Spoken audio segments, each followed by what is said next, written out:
Dr. Sarah Winters froze, her stethoscope suspended in midair, eyes locked on the impossible sight before her.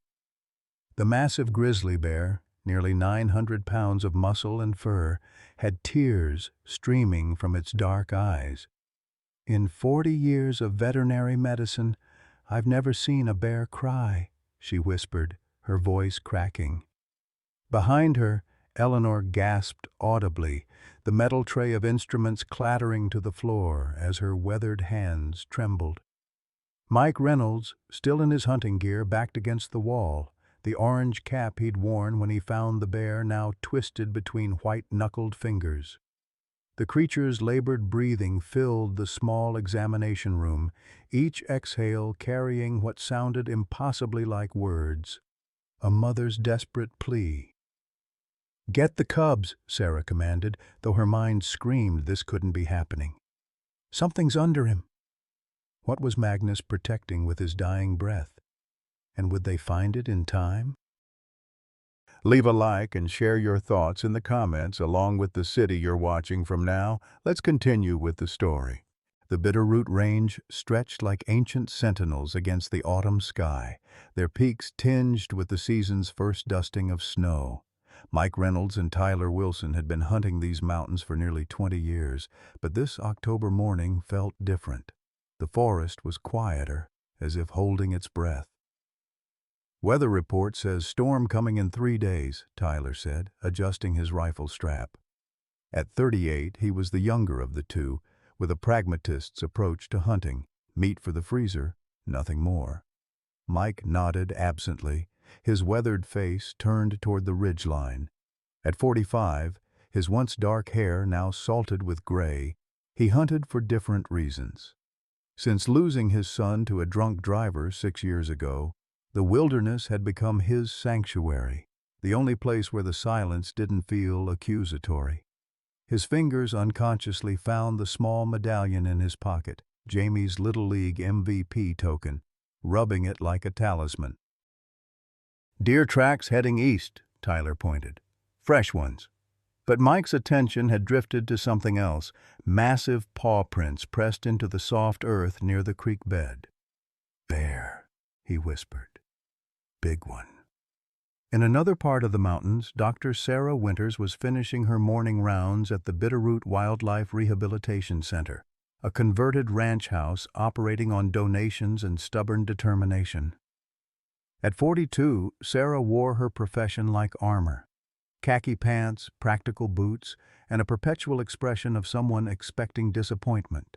The framed veterinary degree on her wall was her shield against a world that had taken more than it gave. "Dr. Winters?" Eleanor Jameson's voice carried down the hallway. At 76, Eleanor volunteered 3 days a week, her silver hair always perfectly coiffed, despite the physical demands of wildlife care. "Frank says the generator's acting up again." Eleanor had started volunteering after losing her son in Afghanistan 15 years ago. "Animals don't lie about loving you," she often said with the straightforward wisdom that only comes with age. Frank Calloway, the center's 72-year-old handyman, had once photographed wildlife for National Geographic before arthritis claimed his steady hands. Now he captured moments with words instead, telling stories to anyone who would listen about the old days when the mountains were truly wild. "Tell Frank we'll need that generator with the storm coming," Sarah replied, reviewing the center's dwindling medication inventory. Their funding had been cut by 30%, and the board was meeting next week to discuss closure. Some nights, Sarah wondered if fighting to keep the place open was just delaying the inevitable. What none of them knew that morning was how their lives would intersect with the massive creature that local hunters had nicknamed the Ghost, a silver-tipped grizzly so elusive that some believed he was just a mountain legend. And none could have predicted how this intersection would redefine everything they understood about compassion, family, and the thin line between man and beast. Mike and Tyler had been tracking the deer for nearly 3 hours when the first droplets of rain began to fall. The forest floor, already damp from yesterday's shower, turned slick beneath their boots. "Let's cut through the ravine," Tyler suggested, gesturing toward a narrow gully that would provide a shortcut back to their truck. "This rain picks up, we're going to be soaked through." Mike nodded, following his friend down the steep embankment. The ravine was sheltered by towering pines, their branches forming a natural canopy. The creek at the bottom, usually a gentle trickle this time of year, ran swift with rainwater. "Hold up," Mike said suddenly, his voice dropping to a whisper. He placed a restraining hand on Tyler's shoulder, pointing toward a dark mass partially hidden behind a fallen log about 50 yards ahead. Tyler raised his binoculars. "Bear," he confirmed. "Looks injured. Not moving much." Through his own binoculars, Mike studied the massive creature. It was the largest grizzly he'd ever seen in these mountains, at least 8 feet long, with distinctive silver-tipped fur along its back. But something was wrong. The bear lay on its side, its breathing labored, visible even from this distance. "Should we take it?" Tyler asked, already reaching for his rifle. A clean shot would be merciful for an injured animal, and the bear posed a potential threat to hikers if it recovered enough to move but remained wounded and aggressive. Mike hesitated. There was something about the bear's posture, not just injured, but purposeful. It reminded him of the way he'd slept beside Jamie's hospital bed 6 years ago, his body curved protectively around his son's small form, as if he could somehow shield him from death. "Let's get closer," Mike said, ignoring Tyler's look of disbelief. "You're kidding, right? That's a wounded grizzly, Mike." 800 pounds of teeth and claws and bad attitude. But Mike was already moving forward, careful to keep downwind. The rain intensified, masking their approach. At 30 yards, they stopped again. The bear hadn't moved, but now they could see the blood matting its fur, washing away in rivulets with the rain. Its eyes were open, alert with pain and something else, a watchfulness that sent a chill down Mike's spine. "Something's not right," Mike whispered. "It's like it's waiting for something." Tyler shook his head. "It's dying, Mike. That's what's happening." Mike made a decision that went against every hunting instinct he'd ever had. "I'm calling Sarah Winters at the Wildlife Center." "The vet?" "Mike, come on." "I know her from town. If this bear can be saved, she'll know." Tyler stared at his friend. "Since when do you care about saving bears?" "We hunt, remember?" Mike couldn't explain the feeling in his gut, a recognition of something in the bear's eyes that transcended species. "Just trust me on this." While Tyler kept watch, Mike made the call. The connection was poor in the ravine, but Sarah's voice came through clearly enough when he described their location and the bear's condition. "Don't approach it," she instructed. "I'll bring tranquilizers and meet you there in 40 minutes. Can you mark the location?" "We'll stay with it," Mike assured her, ignoring Tyler's exasperated sigh. They retreated to a safe distance and waited as the rain turned the world gray around them. The bear remained motionless except for the labored rise and fall of its massive chest. "You know what they call that bear, right?" Tyler said after a while. "The old-timers at the bar call it the ghost. Say it's been around for 15 years, never been tagged, never been caught on a trail cam. Some think it's the same bear that killed those campers back in '09. Mike watched the creature through the rain. "Doesn't look like a killer right now." "They all look innocent when they're down," Tyler replied. 45 minutes later, they heard the approach of ATVs. Sarah arrived with a young assistant and Frank Calloway, the elderly handyman from the Wildlife Center who'd once been a renowned tracker before age had bent his tall frame. Sarah, dressed in waterproof gear with her dark hair pulled back in a practical ponytail, moved with the confident efficiency of someone accustomed to emergencies. "How long has it been in this position?" she asked, preparing a tranquilizer dart. "At least an hour that we know of," Mike answered. Frank studied the bear from a distance, his faded blue eyes narrowing. "That's him," he said softly. "That's the ghost." Sarah approached carefully, tranquilizer gun ready. The bear's eyes followed her, but it made no move to defend itself, unusual behavior that made Sarah hesitate. "I'm going to sedate him," she announced, raising the gun. "Once he's under, we can examine his injuries and decide if he can be transported." The dart found its mark in the bear's shoulder. The massive creature let out a low groan but didn't fight the drug as it took effect. Within minutes, its eyes closed and its breathing deepened. Sarah approached cautiously, her assistant following with medical supplies. What happened next would change everything. As Sarah knelt beside the sedated animal and began examining its wounds, deep lacerations along its flank and a possible broken paw, she noticed something strange. The bear wasn't lying on the ground naturally.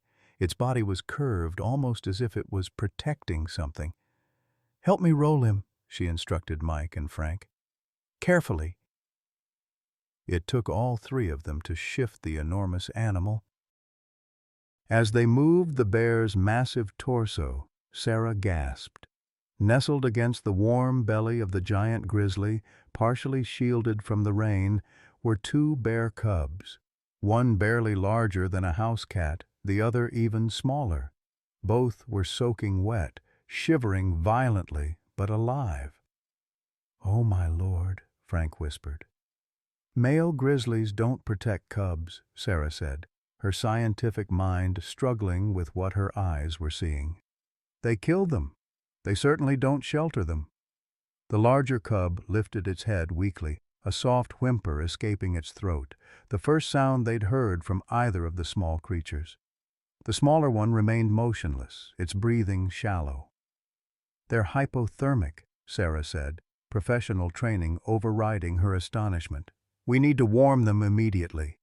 While her assistant wrapped the cubs in thermal blankets, Sarah continued examining the adult bear.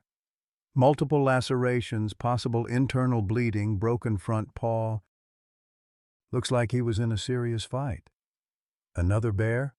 Mike asked. Sarah shook her head. "These wounds are too precise. Some are older, partially healed. Others are fresh." She pointed to a small, round wound on the bear's hindquarter. "That's a bullet hole about a week old." Tyler shifted uncomfortably. "Poachers? Or someone protecting their property," Sarah said without judgment. "But this bear has been through hell, and for some reason he's been protecting these cubs." She looked up at Mike, rain streaming down her face. "We need to get all three to the center immediately." Transporting an 800-pound grizzly and two fragile cubs through mountainous terrain in the rain proved to be a logistical challenge. They managed to slide the adult bear onto a reinforced tarp that served as a makeshift stretcher, then secured it to the largest ATV. Mike volunteered to drive the vehicle back to the center, while Sarah cradled the smaller cub inside her jacket, its tiny body trembling against her chest. The larger cub traveled with Frank, who spoke to it in soothing tones the entire journey. Tyler elected to return to their truck and meet them at the wildlife center. "Just so you know," he told Mike before they parted, "I think this is crazy, but I'll help." The journey back took nearly 2 hours, with the rain growing heavier and the daylight fading. By the time they arrived at the Bitterroot Wildlife Rehabilitation Center, darkness had fallen. Eleanor Jameson was waiting at the door, her face a picture of concern. When she saw the cubs, her expression softened immediately. "Bring them to the small mammal room," she directed. "I've got heating pads and formula ready." As they worked to move the adult bear into the center's largest examination room, Mike caught Sarah's eye. "Will he make it?" Sarah's face was grim. "I don't know. His injuries are severe and he's older than he looks. But there's something about him." She trailed off, watching as the sedated bear was positioned on the reinforced table. "He should have died out there, but he didn't. He stayed alive for them." Eleanor had already taken charge of the cubs, her decades of nursing experience evident in the efficient way she cleaned their tiny bodies and wrapped them in warm blankets. The larger cub had begun to take formula from a syringe, but the smaller one remained unresponsive. "Come on, little one," Eleanor whispered, gently massaging its chest. "Your daddy held on for you. Now, you need to hold on for him." Sarah, overhearing this, started to correct her, to explain that male bears weren't fathers in any meaningful sense of the word, but stopped herself. Whatever had happened in that ravine defied easy explanation, for now they would focus on saving lives. The questions could wait. As the night deepened, the storm intensified, rain lashing against the windows of the Wildlife Center. Inside, a team of unlikely allies worked to save 3 lives, unaware that their actions would soon draw attention from those with very different intentions. Dawn broke over the Bitterroot Wildlife Rehabilitation Center with the soft persistence of a promise kept. The storm had diminished to a gentle patter against the windows, and inside, Dr. Sarah Winters had just completed her 3rd examination of the massive grizzly bear they'd brought in the previous day. "How is he?" Mike Reynolds asked, handing her a cup of coffee. He'd stayed the night, sleeping on the uncomfortable break-room couch despite Tyler's insistence that they go home. Sarah's exhaustion showed in the dark circles under her eyes. Critical but stable. Multiple lacerations, 3 broken ribs, the front paw is fractured in 2 places, and there's evidence of internal bleeding. She took a sip of coffee, the warmth momentarily lifting the fog of fatigue. "Honestly, I don't know how he's alive. By all medical logic, he should have succumbed to these injuries days ago." From across the room, Eleanor Jameson looked up from where she sat beside the incubator containing the smaller cub. "Sometimes creatures hold on because they have a purpose," she said, her voice carrying the quiet authority of someone who had seen enough life to recognize its patterns. "He wasn't ready to leave those little ones." Sarah nodded, her scientific mind wrestling with what she'd witnessed. Male grizzlies typically viewed cubs as competitors, or worse, prey. They didn't protect them. They certainly didn't position their bodies to shield them from the rain. "The bigger cub is doing well," Eleanor continued, turning her attention back to the tiny form under her care. "This little girl is fighting, but she's weak. Hasn't taken formula yet." Frank Calloway entered the room, his arthritic hands clutching a camera. Despite his physical limitations, he still managed to capture powerful images. "Thought you might want to document this," he said, offering the camera to Sarah. "Never seen anything like it in 50 years in these mountains." Sarah scrolled through the photos Frank had taken, the massive bear being transported, the cubs being treated, and most strikingly, close-ups of the bear's face. Even in sedation, there was something profoundly expressive about its features. "I'm calling him Magnus," Frank announced. "Latin for great. Seems fitting." "The cubs need names too," Eleanor added, gently stroking the smaller cub's back with one finger. "I'm thinking Hope for this little fighter, and maybe Scout for the boy. He seems alert, watching everything." Sarah started to object to the anthropomorphizing, but stopped herself. Names made it personal, and personal meant care. Right now, these bears needed all the care they could get. "Has anyone called the Forest Service?" Mike asked, his hunter's instinct still attuned to protocol.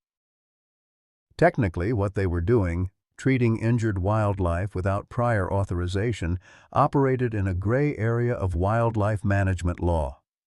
"Bill Matthews is coming by this morning," Sarah replied, mentioning the local ranger. "He's not always sympathetic to rehabilitation efforts." As if summoned by his name, the center's front door opened and Ranger Bill Matthews stepped inside, shaking rain from his official Forest Service jacket. At 55, Matthews had the weathered look of someone who'd spent decades outdoors and the rigid posture of a man who believed rules existed for a reason. "Dr. Winters," he greeted her with a curt nod before his eyes fell on the sedated grizzly. "So it's true. You've brought in the ghost." "He was dying," Sarah said defensively. "And he had cubs." Matthews's eyebrows rose. Cubs? Male grizzlies don't— I know what male grizzlies typically do, Sarah interrupted. This one's different. The ranger circled the examination table, studying the massive bear. This animal has been responsible for livestock predation across 3 counties. There's a reason locals call him the Ghost. He was protecting those cubs, Mike interjected, surprising himself with his vehemence. We saw it. Matthews turned his attention to Mike, recognition dawning. Reynolds, aren't you usually on the other side of this conversation? Since when do hunters advocate for grizzly preservation? Mike had no ready answer. He wasn't sure himself why he felt so strongly about this particular bear. The cubs are in here, Eleanor called from the adjacent room, perhaps sensing the rising tension. Matthews followed her voice, his stern expression softening slightly at the sight of the 2 tiny bears. Scout was awake, curiously pawing at the blanket while Hope remained curled in a tight ball, barely moving. They're malnourished, Eleanor explained. The mother must have been gone for some time. Or dead, Matthews said bluntly. There was a female grizzly found shot about 10 miles from here 2 weeks ago. Could have been their mother. Sarah felt a chill. Shot. Was it investigated? Matthews nodded. Bullet matched a hunting rifle, no leads yet. The implications hung in the air. If someone had deliberately killed the mother bear, then encountered Magnus with the cubs. The cubs stay, Sarah decided, her tone leaving no room for argument. And we'll do everything we can for Magnus. Matthews sighed. Sarah, you know the protocols. An aggressive male grizzly. He was protecting those cubs, Sarah insisted. That changes everything about our understanding of bear behavior. It's a resource issue too, Matthews countered. Your center's already on thin ice financially. The board meeting next week. I'm aware of our financial situation, Sarah cut him off, her voice tight. Eleanor stood up, her small frame somehow commanding attention. I'll cover the cubs' expenses, she stated simply, and whatever Magnus needs. Everyone turned to look at her. Eleanor, that's thousands of dollars, Sarah said gently. The elderly woman lifted her chin. My Daniel left me well provided for when he passed. I've been saving it for something important. A small smile touched her lips. Seems I've finally found it. Matthews looked like he wanted to argue further but checked his watch instead. I need to file a report. You have 72 hours to demonstrate that the adult bear doesn't pose a threat if rehabilitated. Otherwise, I'll have to recommend euthanasia. After he left, a heavy silence filled the room, broken only by the soft beeping of monitoring equipment attached to Magnus. 72 hours, Sarah repeated quietly. His injuries might take weeks to heal if he survives at all. Then we make sure he survives, Mike said with unexpected firmness. What do you need? Before Sarah could answer, the center's front door banged open again. This time it wasn't Ranger Matthews who entered, but a tall, broad-shouldered man in his mid-60s. His weathered face was set in hard lines, and there was something vaguely familiar about his features that Sarah couldn't immediately place. "Where is it?" the man demanded, his voice echoing through the small reception area. "Where's the bear?" Frank stepped forward, positioning himself between the stranger and the examination room. "Sir, this is a wildlife rehabilitation facility. You can't just barge in here." The man's gaze swept past Frank, locking on to Sarah. "You must be Dr. Winters. I'm Victor Harmon, and I'm here to see the bear that was brought in yesterday." Sarah felt a chill run down her spine at the intensity in the man's eyes. "Mr. Harmon, we're treating critically injured wildlife. This isn't a visitation center." Victor's face darkened. "That wildlife killed my daughter's prize livestock last spring, cost her farm thousands, and from what I hear, you're using public resources to save it." "That's not accurate," Sarah began, but Victor cut her off. "People around here have been tracking that bear for years. It's a menace. And now I hear you've got it right here, giving it medical care like it's some kind of pet. Mike stepped forward, his hunter's frame nearly matching Victor's size. "Mr. Harmon, I was there when we found this bear. It wasn't threatening anyone. It was dying, protecting two orphaned cubs." Something flickered across Victor's face. Surprise, perhaps, or disbelief. "Cubs?" "Yes," Eleanor said, emerging from the cub room. "Two little ones. One's still fighting for her life." Victor seemed momentarily thrown off balance by this information. His gaze moved to the examination room where Magnus lay sedated, then back to Eleanor. "Show me," he demanded, but his voice had lost some of its edge. Eleanor hesitated, looking to Sarah for approval. After a moment, Sarah nodded. They led Victor to see the cubs first. Scout had fallen asleep, his tiny chest rising and falling rhythmically, but Hope remained concerning, still unresponsive, her breathing shallow. Victor studied them silently, his hard expression gradually softening. "Their mother?" "Dead," Sarah replied simply. "Shot, according to Ranger Matthews." A muscle twitched in Victor's jaw. "And the male bear was protecting them. That's unusual." "That's what we're trying to understand," Sarah admitted.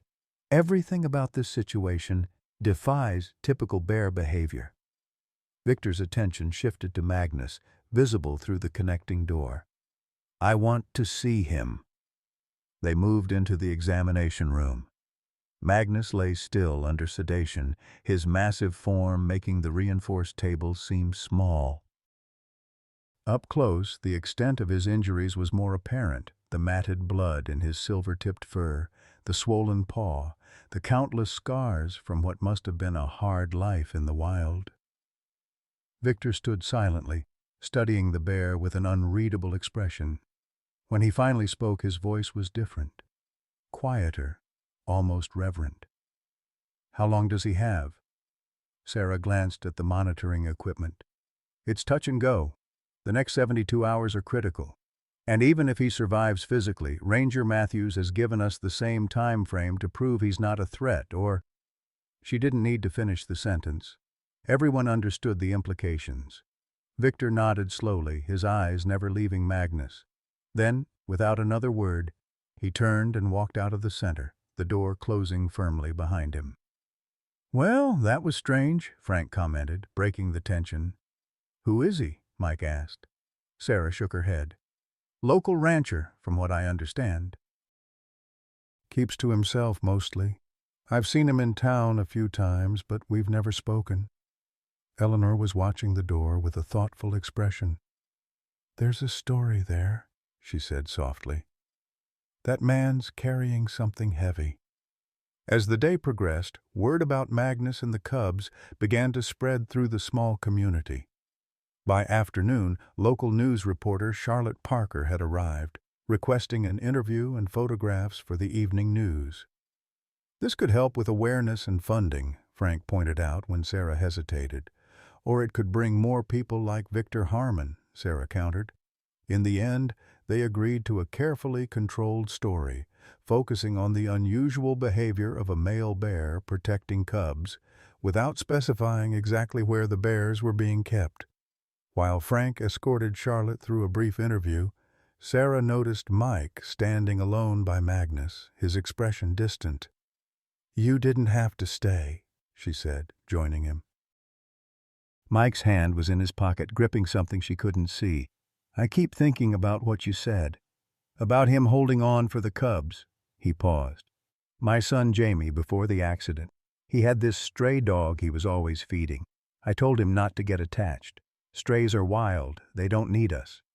A sad smile crossed his face. He looked at me with these serious eyes and said, "Dad, everything needs somebody sometimes." Sarah felt something catch in her throat. "Your son sounds like he was very wise." "He was," Mike agreed quietly. "Wiser than his old man, that's for sure." Later that evening, as Sarah was checking Magnus's vitals, she heard a commotion from the cub room. Eleanor's voice called out urgently, "Sarah, come quick!" Sarah rushed in, fearing the worst for little Hope. Instead, she found Eleanor beaming, holding a small syringe with formula. "She's eating," the elderly woman announced triumphantly. Just took her first full feeding. Scout was already active, attempting to climb the side of his enclosure despite his small size. But it was Hope's improvement that seemed miraculous. Her eyes were open, alert for the first time since they'd found her. "What happened?" Sarah asked, checking Hope's vitals. Eleanor's eyes shimmered with unshed tears.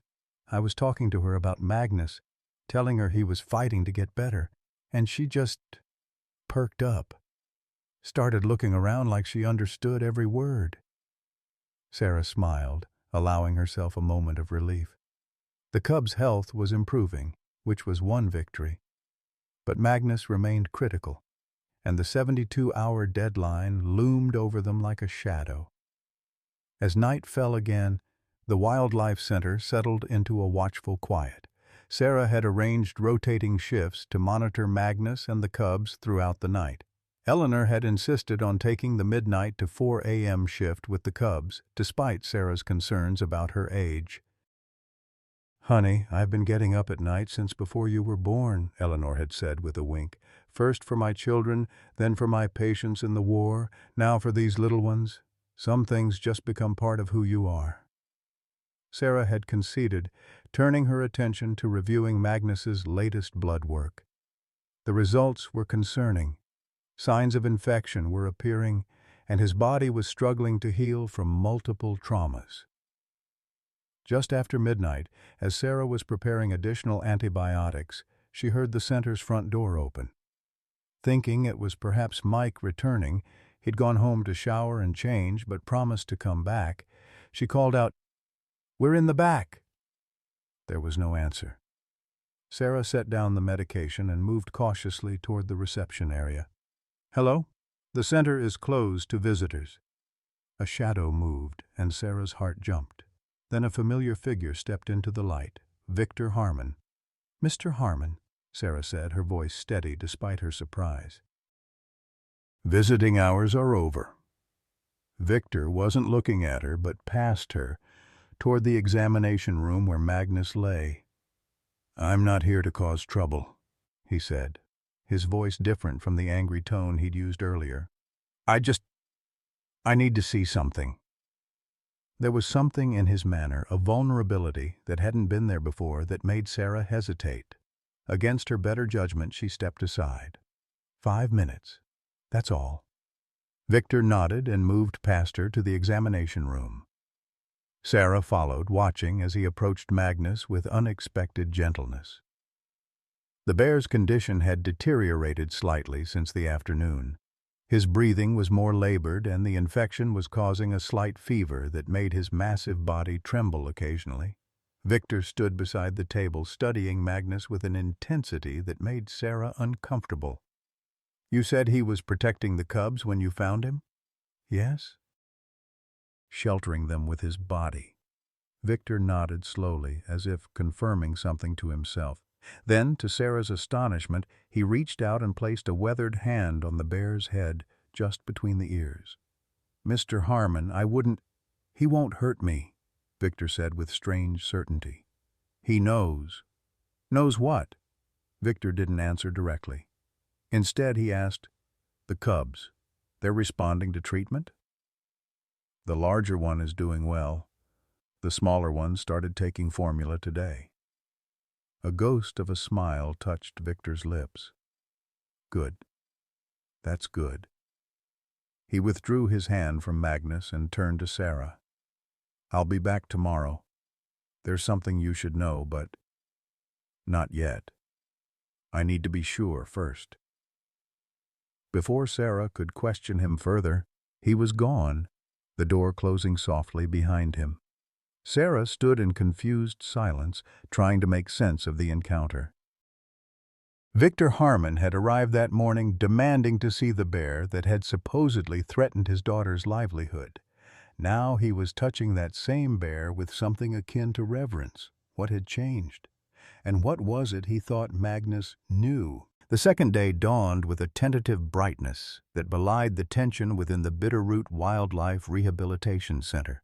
Sarah had managed 3 hours of fitful sleep on a cot beside Magnus's examination table, waking every time the bear's breathing pattern changed or the monitoring equipment beeped. Morning light filtered through the blinds as she checked Magnus's vitals again. The infection was worsening despite the antibiotics. His massive body fought against an invisible enemy, while his visible wounds, the lacerations, the broken paw, the bullet wound, showed minimal improvement. "You're a stubborn old bear, aren't you?" Sarah murmured, adjusting his IV drip. She'd been talking to him throughout the night, a habit she'd developed over years of working with injured wildlife. Usually it was just to calm herself, but with Magnus, she sometimes had the uncanny feeling he was listening. Eleanor appeared in the doorway looking remarkably fresh despite her overnight shift with the cubs. "How's our patient?" Sarah shook her head. "Not good. The infection's spreading. We may need to consider stronger antibiotics, but with his weight and age, I'm concerned about kidney damage." Eleanor crossed the room to stand beside her, gazing down at Magnus with the practiced eye of someone who had nursed countless patients. "His will is strong," she observed. "Look at his eyes under those lids. They're moving. He's dreaming." Sarah had noticed the rapid eye movement as well, but had attributed it to neurological responses rather than dreams. Still, she didn't contradict Eleanor. In her 76 years, Eleanor Jameson had earned the right to her own interpretations. "The cubs?" Sarah asked, changing the subject. Eleanor's face brightened. "Scout's eating like he's making up for lost time, and little Hope." Her voice took on a note of wonder. "Something remarkable happened this morning. I had them both in the incubator, and I was reading to them." "Reading to them?" Sarah interrupted, unable to hide her surprise. Eleanor looked slightly embarrassed. "I know it sounds silly, but I used to read to the wounded boys in the field hospital. It calmed them." She shrugged. "So I brought a book from home, The Giving Tree. Have you read it?" Sarah nodded. She remembered the children's book about a tree that gives everything, its branches, its trunk, its very existence, to a boy it loves. "Well," Eleanor continued, "when I got to the part where the tree offers its trunk for the man to build a boat, Hope started making this sound, not quite a growl, more like humming, and she reached out toward the window, toward this room." Sarah felt a prickle along her spine. "Toward Magnus?" "That's what I thought. So I brought her in here just for a moment. Sarah, she placed her paw on his fur and made that same humming sound. Then she fell asleep right there on his chest. Most peaceful she's been since we found her." Sarah frowned, mentally sorting through possible explanations. "It could be his heartbeat, the warmth. Bears are highly sensitive to both. Or," Eleanor said gently, "it could be love." Before Sarah could respond, the center's front door opened, and Mike Reynolds entered, carrying a cardboard tray with coffee cups and a bag that smelled of fresh pastries. "Thought you could use breakfast," he said, setting the food on a nearby counter. His eyes went immediately to Magnus. "How is he?" "Fighting," Sarah answered simply. Mike nodded, as if this was exactly what he expected. He reached into his pocket and pulled out something small that glinted in the morning light, a bronze medallion on a worn leather cord. "I brought this for him," he said, his voice rough. "It was Jamie's, his Little League MVP medal. He never took it off, even in the hospital." Without waiting for permission, Mike approached Magnus and carefully placed the medallion next to the bear's massive head. "Jamie would say he needs it more than I do right now." Sarah felt a lump in her throat at the gesture. 3 days ago, Mike Reynolds had been a hunter tracking deer through the Bitterroot Range. Now he was standing in her wildlife center, offering his most precious memento to a creature he once might have considered a trophy. Frank arrived an hour later, carrying his camera and a look of excitement. "You're not going to believe this," he announced, connecting his camera to the center's ancient computer. "The photos I took yesterday?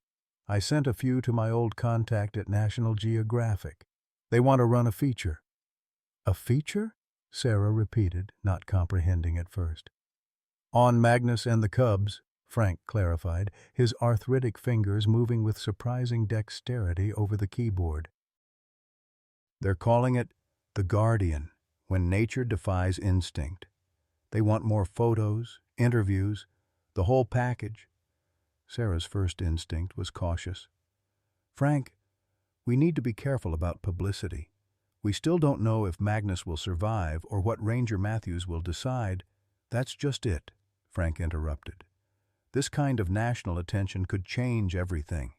If people across the country hear this story, see these photos." He pulled up an image on the screen. Magnus, on the examination table, his massive body looking somehow both powerful and vulnerable. "Public opinion matters, Sarah. It influences policy." Eleanor nodded thoughtfully. "He's right. Remember the outcry when they tried to close the wolf sanctuary in Yellowstone? Sometimes the heart leads where the head must follow." Sarah found herself outvoted. With conditions, no disclosure of the center's exact location, no interference with treatment, she agreed to Frank's media plan. By midday, Scout had graduated from his incubator to a small, cushioned enclosure that allowed him more movement.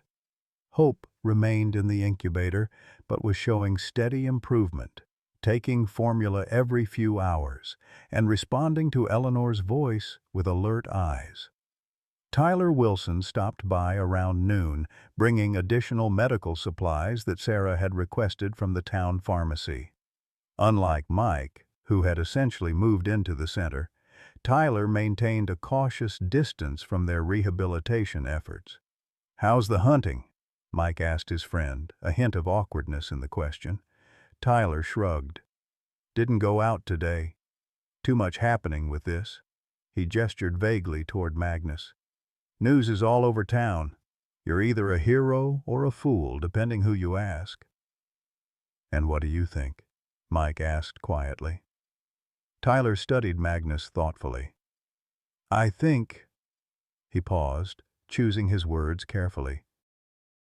"I think if that bear put himself between danger and those cubs, knowing what it would cost him, then he's earned the right to a fighting chance."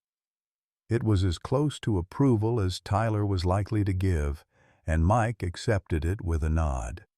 The afternoon brought two unexpected developments. First, a small group of protesters gathered at the end of the center's long driveway, holding signs that read, "Wildlife, not welfare," and "Public money for people, not predators." Sarah recognized several local ranchers among them, people who had experienced livestock losses to predators over the years. The second development was the arrival of Victor Harmon, who drove straight past the protesters in his mud-spattered pickup truck, ignoring their waves of recognition. "They're saying you're wasting taxpayer money," Victor announced without preamble as he entered the center, "and that if that bear recovers, it'll kill again." Sarah sighed, pushing her hair back from her forehead. "The center operates primarily on donations, not tax dollars, and as for Magnus killing again, he was protecting cubs, not hunting." Victor moved to the window, watching the protesters with an unreadable expression. "People believe what fits their worldview," he said. "I should know." He turned to face Sarah. "How is he today?" Sarah was struck again by the change in Victor's demeanor since his first angry visit. "The infection's getting worse. We're trying stronger antibiotics, but—" She didn't need to complete the sentence. Victor nodded grimly, then asked, "The cubs?" "Scout's doing well. Hope is still fragile, but improving." "I'd like to see them," Victor said, and this time it was a request, not a demand. Sarah led him to the cub room, where Eleanor sat reading to Scout, while Hope dozed in her incubator. At their entrance, Eleanor looked up, her expression guarded when she recognized Victor. Mr. Harmon would like to see the cubs, Sarah explained. Eleanor nodded slightly, closing her book. Scout just had his midday feeding. He's quite the character, already trying to climb everything in sight. Victor approached the enclosure cautiously. Scout, a bundle of dark fur now visibly healthier than when they'd found him, looked up with curious eyes. To everyone's surprise, Victor made a soft, chuffing sound, remarkably similar to a mother bear's call to her cubs. Scout's reaction was immediate. He stood on his hind legs, tiny nose working overtime as he sniffed the air in Victor's direction. "Where did you learn to do that?" Sarah asked, astonished. Victor didn't answer directly. Instead, he moved to Hope's incubator, peering through the clear plastic at the smaller cub. "She has her mother's eyes," he said so quietly that Sarah barely caught the words. "Mr. Harmon," Sarah began carefully, "yesterday you said there was something I should know." "Something about Magnus." Victor straightened, his weathered face composed once more. "Yes, but first I need to see him again." In the examination room, Magnus's condition had deteriorated further. His breathing was more labored, and the infection had caused his temperature to spike dangerously high. Sarah had placed cooling packs around his massive body, but they seemed pitifully inadequate against the fever consuming him. Victor stood beside the bear in silence for a long moment. Then, with the same gentleness he'd shown the previous night, he placed his hand on Magnus's head. "I was wrong about you," he said softly to the unconscious bear. "All these years, I thought, but I was wrong." Sarah waited, sensing that Victor was building toward something important. "The female bear that was found shot 2 weeks ago," Victor finally said, his eyes still on Magnus. "She had distinctive markings, a white patch on her chest, almost like a crescent moon." Sarah nodded. "Yes, that was in the Forest Service report." "She was raised by humans," Victor continued, "at least partially. A wildlife biologist and his daughter. The mother had been killed by poachers, and they found the cub half-starved. They rehabilitated her, then released her when she was old enough." Sarah frowned, not understanding the relevance. "How do you know this?" Victor finally looked up, meeting her eyes directly. "Because the biologist was my son-in-law, and the little girl who helped raise that bear cub was my granddaughter Lucy." The revelation hung in the air between them.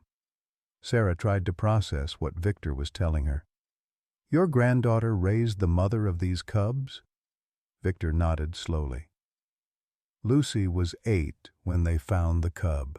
She named her Luna, for the crescent marking. When Luna was released 2 years later, Lucy was heartbroken. But every summer, Luna would appear at the edge of their property, never causing trouble, just watching." Like she remembered. "And Luna was the bear found shot 2 weeks ago?" Sarah asked, the pieces beginning to fall into place. "Yes." Victor's voice was tight with emotion.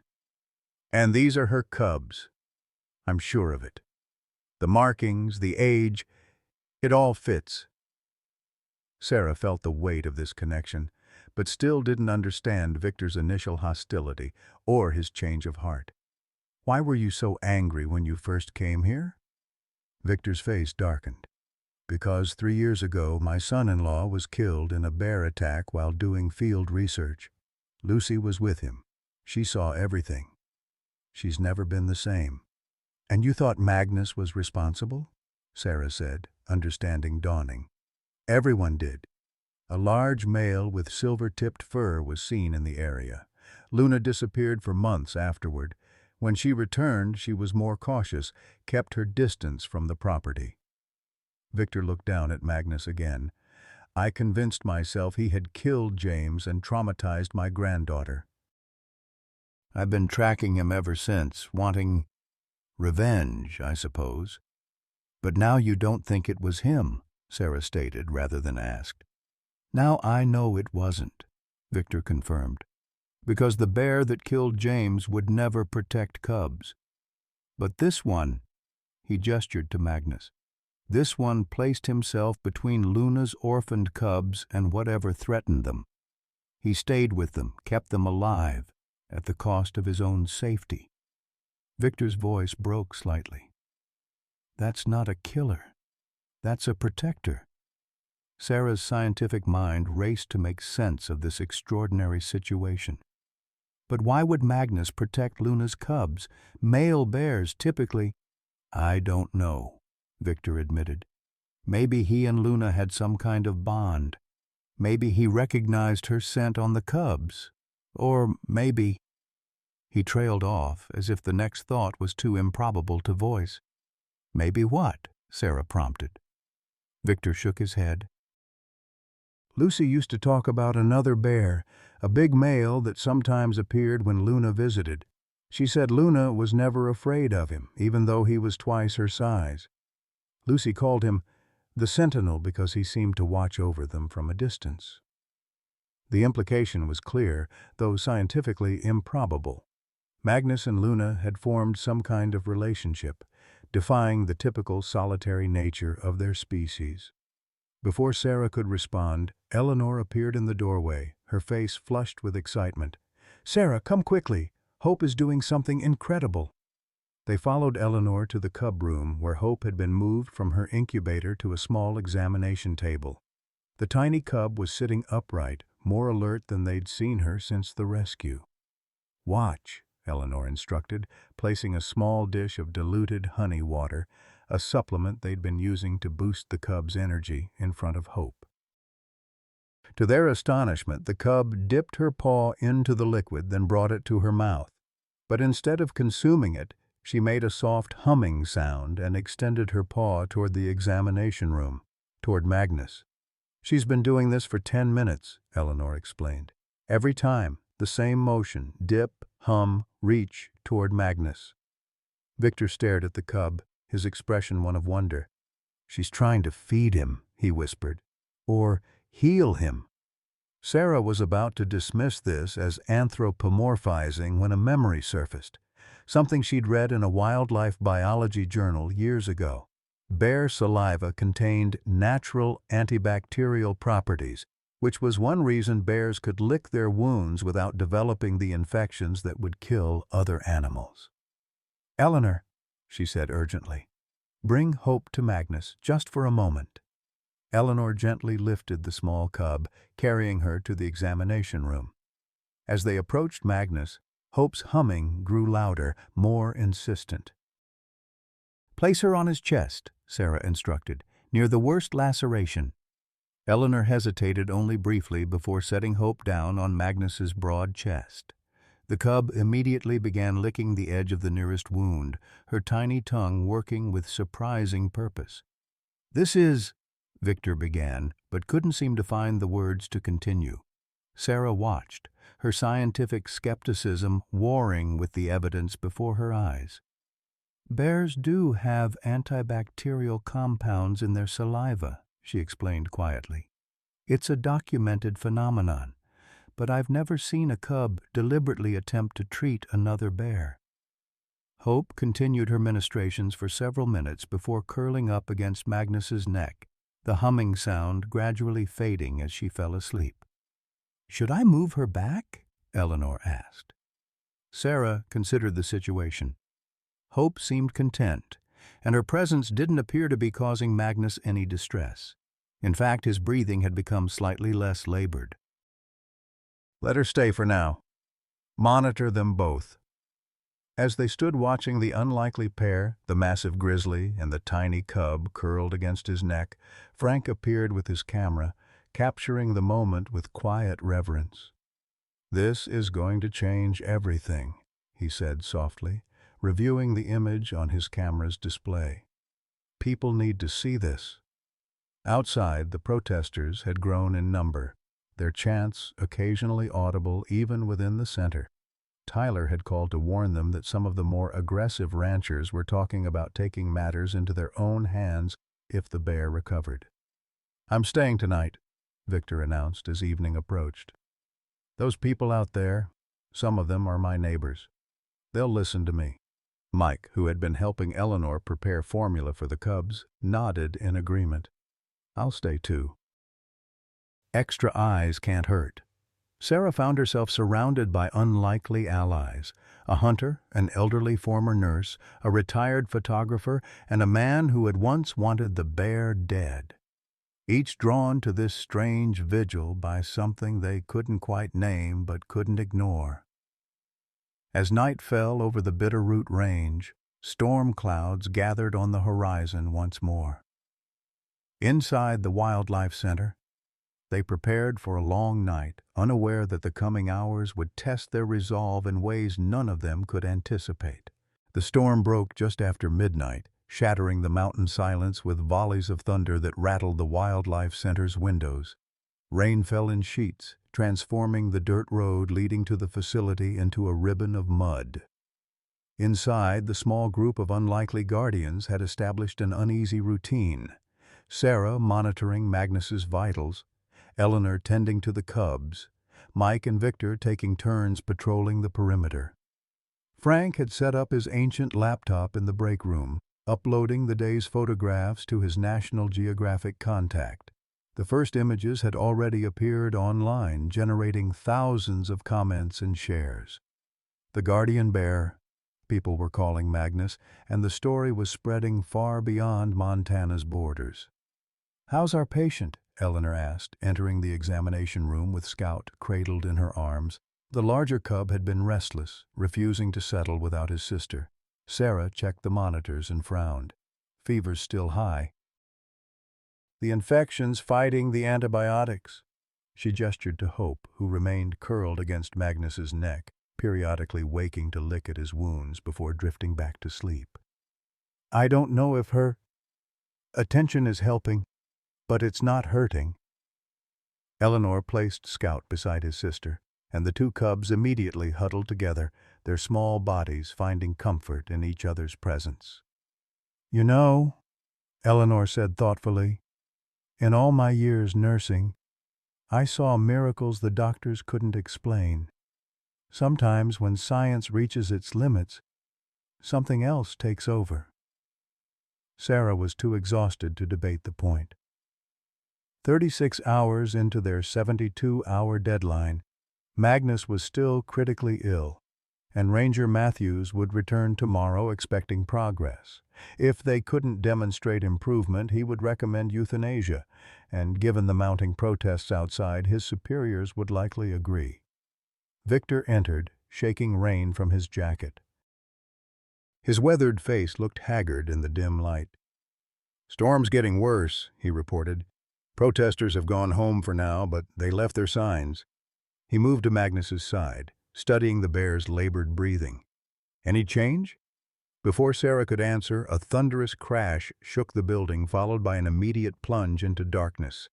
The backup generator kicked in seconds later, restoring essential equipment power, but the center remained dimly lit by emergency lights. "Tree must have hit a power line," Mike called from the front of the building. "Whole area's dark." Sarah quickly checked Magnus's monitoring equipment, relieved to see it functioning on backup power. "The generator should last about 8 hours," she said. "Hopefully the power company can restore service by then." But Victor was already shaking his head. "Not in this storm, and not at this hour. Mountain roads will be treacherous." "We're on our own until morning at least." Eleanor had gathered the cubs closer to Magnus, creating a warm nest of blankets for all three bears. "We'll manage," she said, with the calm assurance of someone who had weathered far worse. "We always do." The storm's intensity increased over the next hour, wind howling around the building's corners like a living thing. Despite the generator's hum, the center felt exposed, vulnerable to elements both natural and human. In the break room, Frank was frantically trying to save his work before his laptop battery died. "Connection's gone," he muttered, "but at least the photos went through. World's waking up to Magnus's story right now." Mike returned from another perimeter check, his clothes soaked despite the rain gear. "Roads washing out in places," he reported grimly. and I thought I saw headlights further down the mountain. Might be nothing, but—" Victor tensed. "Show me." The two men moved to the front windows, peering through the rain-lashed darkness. In the distance, faint lights bobbed and weaved. Flashlights, not headlights, moving with purpose toward the center. "How many?" Sarah asked, joining them. Mike shook his head. "Can't tell. 3, maybe 4. "Could be the power company," Eleanor suggested hopefully. "Not in this storm, not on foot," Victor replied, his voice hard with certainty. "Someone's coming, and they're not here to fix the lights." Sarah felt a chill that had nothing to do with the rain. "The bears," she said. "We need to move them somewhere less visible." "The storage room," Eleanor suggested immediately. "No windows, solid door." Moving Magnus in his condition was risky, but leaving him exposed was riskier. With Victor and Mike on either side of the makeshift stretcher, they carefully transported the sedated bear to the storage room at the back of the center. The cubs, agitated by the movement, were carried by Eleanor and Sarah, Scout mewling in protest at being separated from his comfortable nest. Once the bears were secured, Victor took charge with the decisive authority of a man accustomed to crisis. "Mike, you stay with the bears and the women. I'll handle whoever's coming." "Like hell you will," Mike countered. "We don't know how many there are or what they want." "I know exactly what they want," Victor replied grimly. "And exactly who they are. Harlan Jessup and his crew from the North Valley. They've been gunning for that bear for years. If they're coming in this storm, they're not planning to file a complaint." Sarah stepped between them. "This isn't helping. We need to call the sheriff." "No signal," Frank reported, holding up his phone. "Storm's knocked out the cell towers, too." A crash from the front of the building ended the debate. The sound of breaking glass was followed by the squeal of the front door being forced open. "Back room now," Victor ordered, grabbing a heavy flashlight that could double as a weapon. "And stay quiet." They retreated to the storage room, locking the door behind them. In the dim glow of the emergency lights, Magnus's massive form looked oddly peaceful despite his critical condition. The cubs, sensing the tension, had gone silent, pressing close to the adult bear. Outside the storage room, they could hear voices. 3, maybe 4 men moving through the center, flashlight beams visible under the door. "Check the examination room," a gruff voice ordered. "Bear should be there, according to Lester." "Place is empty, Harlan," another voice replied. "Looks like they cleared out." "They didn't clear out in this storm," the first voice, Harlan, responded. "That vet and her bleeding heart crew are here somewhere, and so is that damn bear." Sarah felt Victor tense beside her. She placed a restraining hand on his arm, silently pleading for calm. "Maybe they moved it to another facility," a third voice suggested. "In the middle of the night? In this storm?" Harlan scoffed. "No, they're here, that bear's here, and we're going to finish what someone should have done years ago." The implication was chilling in its clarity. These men hadn't come to protest or intimidate. They'd come to kill Magnus. "What's this?" One of the voices had moved to the break room. "Laptop. Photos. Hey, Harlan, you got to see this. They've been taking pictures of the bear with the cubs, going public with it." A string of profanity followed. "That's all we need. More city folk telling us how to manage our land. Well, no bear, no story. Keep searching." Flashlight beams swept closer to the storage room door. Sarah held her breath, acutely aware of how vulnerable they were. 5 people and 3 bears trapped in a small room with only one exit. Eleanor, who had been silent until now, suddenly straightened. "I'm going out there," she whispered. "Eleanor, no," Sarah began, but the elderly woman silenced her with a look. "Those men won't hurt a 76-year-old grandmother," Eleanor said with quiet confidence. "And they need to understand what they're really doing here." Before anyone could stop her, Eleanor moved to the door, unlocked it, and stepped into the hallway, closing it quickly behind her. Through the door, they heard her voice, strong, clear, unafraid. "Gentlemen, I believe you're trespassing." The flashlight beams swung toward her. "Ma'am, you shouldn't be here," Harlan's voice said, gruff but with a note of hesitation. "This doesn't concern you." "Oh, but it does," Eleanor replied calmly. "You see, I'm Eleanor Jameson. I served as a nurse in 3 wars. I've patched up boys younger than you while bullets flew overhead, and now I help care for injured wildlife, including the bear you're looking for." "Mrs. Jameson," Harlan said, his tone softening slightly, "we respect your service, but that bear is a menace. It's killed livestock, threatened homes." "Have you seen the photographs?" Eleanor interrupted. "Of what that bear was doing when he was found?" A pause. "Pictures can be staged." "Can they?" Eleanor challenged. "Then come see for yourself. But put those rifles down first. I won't have weapons near the cubs." Inside the storage room, Sarah exchanged alarmed glances with Victor and Mike. Eleanor was gambling everything on these men's reluctance to harm an elderly woman, and on the power of what they would see. After a tense silence, Harlan spoke again. "All right, Mrs. Jameson. We'll see your bear, but Bill here keeps his rifle, just in case." "Very well," Eleanor conceded. "But he stays by the door. The cubs are easily frightened." The storage room door opened, and Eleanor entered, followed by 3 men.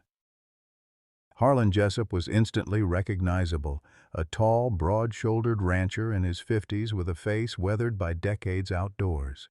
Behind him, 2 younger men hung back, looking uncomfortable in the cramped space. Harlan's eyes went immediately to Magnus, then widened at the sight of the cubs curled against the massive bear's neck. "What in God's name?" "This is Magnus," Eleanor said simply, as if introducing an old friend. "And these are the cubs he was protecting when he was found. The mother was shot 2 weeks ago." One of the younger men shifted uneasily. "Harlan, you didn't say nothing about cubs." Harlan seemed transfixed by the scene before him. "Male bears don't protect cubs," he said, but his certainty had wavered. "They kill 'em." "Usually, yes," Sarah confirmed, stepping forward. "That's what makes this situation so extraordinary." Magnus defied his own nature to save these orphans. Hope chose that moment to wake, lifting her tiny head and making the soft, humming sound they'd come to recognize. She licked Magnus's nearest wound methodically, then curled back against his neck. "She's trying to heal him," Eleanor explained. "Bears have antibacterial compounds in their saliva. She's been doing this since yesterday." Harlan stared, his weathered face a study in conflicting emotions. "I've hunted these mountains for 40 years, he said slowly. "Never seen anything like this." "Because it's never been documented before," Sarah said. "What we're witnessing here could change our understanding of bear behavior. But only if Magnus survives." Victor, who had remained silent until now, stepped forward. "Jessup," he acknowledged with a curt nod. "Harmon," Harlan replied, equally terse. "Didn't expect to see you here." "Thought you'd be leading the charge against this bear after what happened to your son-in-law." Victor's jaw tightened, but his voice remained steady. "I was wrong about this bear. He didn't kill James. And he's been protecting Luna's cubs, my granddaughter's bear's cubs." This revelation seemed to shock Harlan more than the sight of Magnus with the cubs. "Luna? The one Lucy raised?" "The same," Victor confirmed. "Shot 2 weeks ago, leaving these 2 orphaned. Magnus found them, sheltered them, nearly died protecting them." Harlan looked back at the bears, his certainty visibly crumbling. Even if that's true, he's still a wild predator, still dangerous. "To those who threaten what he protects," Sarah agreed. just like you would be, Harlan, if someone threatened your family." A long silence followed, broken only by the storm's continued assault on the building and the soft sounds of the cubs shifting in their sleep. Magnus's breathing remained labored, his condition critical despite Hope's attentions. Finally, Harlan turned to his companions. "Bill, Decker, wait outside." When the younger men had left, Harlan faced the group again. "I've lost 6 head of cattle this year to predators," he said, his voice rough with emotion. "My margins are already razor thin. Insurance doesn't cover half the value. Easy for city folk to romanticize these animals when their livelihoods aren't at stake." "I understand," Sarah said, and she did. The conflict between ranchers and predators was as old as ranching itself, with valid concerns on both sides. But killing Magnus won't solve the larger issues, and it would orphan these cubs again. Harlan studied Magnus for a long moment. "What's his prognosis, honestly?" Sarah hesitated. "Critical. The infection's fighting the antibiotics. And even if he survives physically, Ranger Matthews has given us until tomorrow evening to prove he's not a threat, or he'll recommend euthanasia." "Matthews," Harlan snorted, "follows whatever way the political wind blows." "Then help us change the wind," Frank spoke up, stepping forward with his camera. "These photos are already getting attention, but your voice, a respected rancher speaking up for this bear, that would carry weight." Harlan looked genuinely surprised. "You want me to advocate for a grizzly, after everything I just said?" "Not for all grizzlies," Victor clarified. "For this one, for what he represents." Another crash of thunder shook the building, the storm's fury unabated. In its wake, Magnus stirred slightly, a low groan escaping his massive form. Hope immediately responded, pressing closer to his neck, her humming sound intensifying. Harlan watched this interaction with undisguised wonder. "My grandfather used to tell stories," he said unexpectedly. "About the old days when the first settlers came. Said there were bears that worked with the native tribes sometimes, not tame, but understanding. I always thought they were just tall tales." He fell silent again, his internal struggle evident. Then, with a decisive motion, he unloaded his rifle and set it aside. "I won't pretend this changes everything," he said gruffly. "But I won't be the man who killed the guardian either. You have until Matthew's deadline. If the bear recovers, and if," he emphasized the word, "you can demonstrate he's not a threat to livestock, I'll speak to the Ranchers Association." It wasn't unconditional support, but it was far more than they'd had minutes earlier. Sarah felt a surge of cautious hope. "Thank you," she said simply. Harlan nodded once, then turned to leave. At the door, he paused. "Storm's supposed to clear by morning. Power company will probably have crews out by noon." He glanced back at Magnus. "Good luck." "Seems like you'll need it." After Harlan and his companions departed, the storage room fell into exhausted silence. The night's confrontation had ended better than anyone could have expected, but Magnus's condition remained dire, and the deadline loomed closer with each passing hour. "We should move him back to the examination room," Sarah decided. "I need better light to reassess his wounds." Once Magnus was resituated with the cubs still nestled close to him, Sarah conducted a thorough examination. The infection showed no signs of retreating despite the antibiotics and Hope's persistent attention to the wounds. "There's something we're missing," Sarah muttered, frustrated. "Some factor we're not addressing." Eleanor, who had been quietly observing, suddenly spoke up. "What about the bullets?" "What bullets?" Sarah asked, confused. "You said he had an old bullet wound," Eleanor reminded her. "What if there are fragments still inside?" "Foreign objects would keep the infection active no matter how many antibiotics you use." Sarah stared at the elderly woman, mentally kicking herself for not considering this obvious possibility. "You're right. We need to X-ray him." but the center's ancient X-ray machine required full power, which wouldn't be restored until the storm passed. Another delay they couldn't afford. "We'll just have to do it the old-fashioned way," Eleanor declared, rolling up her sleeves. "In the field, we located shrapnel by feel when we had to."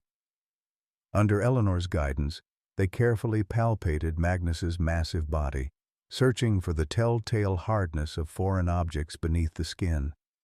It was Victor who found the first one, a small, hard lump near the original bullet wound. "Here," he said, guiding Sarah's fingers to the spot. "Metal, for sure." By dawn, they had located 3 bullet fragments, evidence that Magnus had been shot multiple times over the years, the bullets breaking apart on impact.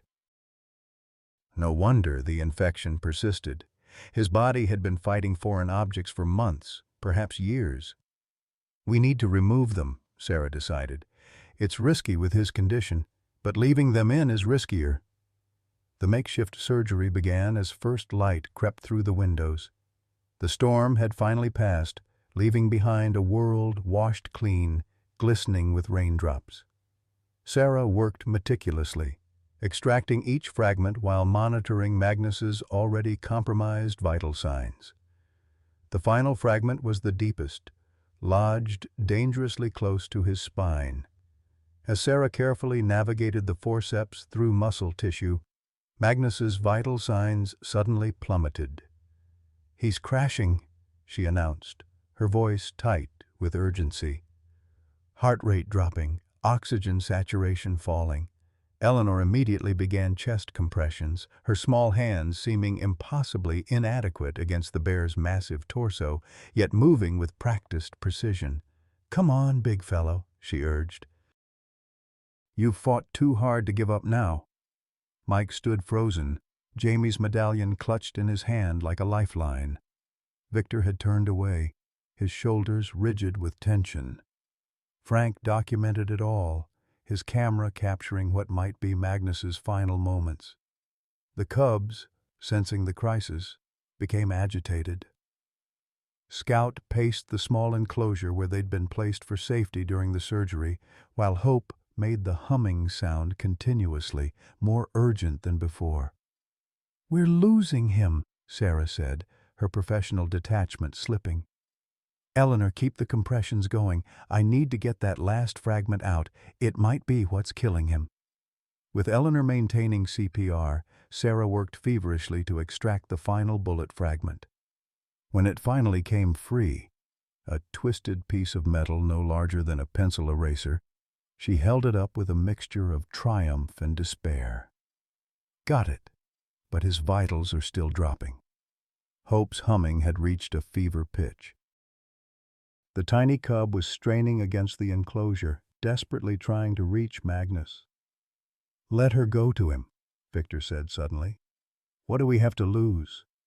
Sarah hesitated only a moment before nodding. Eleanor opened the enclosure, and Hope bolted directly to Magnus, climbing onto his chest where Eleanor had been performing compressions. Without hesitation, the tiny cub began licking the surgical wound, her humming never ceasing. "Keep monitoring his vitals," Sarah instructed, stepping back to give Hope room. "We'll try epinephrine if there's no improvement in 30 seconds. But as they watched in astonishment, Magnus's vital signs began to stabilize. His oxygen saturation rose, his heart rate steadied, his breathing deepened. "This is impossible," Sarah whispered. "No," Eleanor corrected gently. "This is faith." Outside, the first rays of sunlight broke through the clouds, illuminating the examination room with golden light. Frank captured the moment, Hope on Magnus's chest, the sunlight creating a halo effect around them, the massive bear's first steady breaths in days synchronizing with the tiny cub's continued ministrations. "The guardian and his healer," Frank murmured, reviewing the image on his camera's display. "World's never seen anything like this." As if in response to his words, the center's lights flickered on, power restored. And with it, the monitoring equipment provided confirmation of what their eyes were telling them. Magnus was stabilizing. The crisis had passed, but the greatest challenge still lay ahead. They had less than 12 hours to convince Ranger Matthews that Magnus deserved to live, that this extraordinary bear, who had defied his nature to protect orphaned cubs, who had survived multiple shootings and life-threatening infections, was more valuable alive than dead. As the morning progressed, news of the night's event spread through the small community. Harlan Jessup, true to his word, had spoken to several influential ranchers, tempering their opposition, if not converting them to supporters. Frank's photographs had gone viral, generating thousands of comments and shares across social media. The simple, powerful image of Magnus protecting the cubs, and now of Hope, seemingly healing Magnus, resonated with people far beyond Montana's borders. By midday, a different kind of crowd had gathered at the center's entrance. Not protesters, but supporters. Locals mixed with journalists, all hoping for a glimpse of the guardian bear and the cubs whose lives he had saved at nearly the cost of his own. Sarah, exhausted but cautiously optimistic, continued monitoring Magnus's condition. The removal of the bullet fragments had been the turning point. His fever was dropping, his wounds were finally showing signs of healing, and his breathing had stabilized into a deep, regular rhythm. "Ranger Matthews will be here in 6 hours," she reminded the others. "Magnus is improving physically, but we still need to demonstrate he's not a threat to public safety." Victor, who had been unusually quiet since Magnus's crisis, looked up from where he sat beside the bear. "I think," he said slowly, "it's time to call Lucy." The call to Lucy Harmon Parker was not an easy one for Victor to make. Father and daughter had spoken only a handful of times in the 3 years since James Parker's death, their relationship fractured by grief and Victor's consuming desire for vengeance against the bear he believed responsible. Standing outside the Wildlife Center, phone pressed to his ear, Victor struggled to find the right words. "Lucy," he began when she answered, "something's happened. Something you need to see." On the other end of the line, his daughter's voice was guarded. "Dad, what's wrong?" "Nothing's wrong," Victor assured her quickly. "But there's a bear here. And cubs. Luna's cubs." A sharp intake of breath. "Luna, are you sure?" "Yes, and there's more. The male bear that's been protecting them. I think it's the Sentinel, the one you used to talk about." The silence that followed seemed to stretch forever. When Lucy finally spoke, her voice trembled slightly. "I'll be there in 2 hours." Inside the Wildlife Center, Sarah was conducting another examination of Magnus, encouraged by his continued improvement. The massive bear remained sedated but had begun showing signs of increased awareness, his eyes moving beneath closed lids, his massive paws occasionally twitching as if responding to dreams. "His white blood cell count is normalizing," Sarah reported to Eleanor, who had refused to leave despite her obvious exhaustion. "The infection's finally retreating." Eleanor nodded, satisfaction evident in her tired smile. "I told you he was a fighter." She glanced over at the cubs, who had been temporarily moved to their enclosure for feeding. Scout was energetically consuming formula, but Hope remained fixated on Magnus, making the humming sound they'd come to associate with her healing efforts. "That little one has a calling," Eleanor observed. "Reminds me of my youngest granddaughter. Knew she wanted to be a doctor from the time she could talk. Some souls just know their purpose early." Sarah smiled, despite her fatigue. In the chaos of the past days, she'd come to rely on Eleanor's steady presence and deceptively simple wisdom. "Victor's called his daughter," she informed the older woman. "She's coming to see Magnus and the cubs."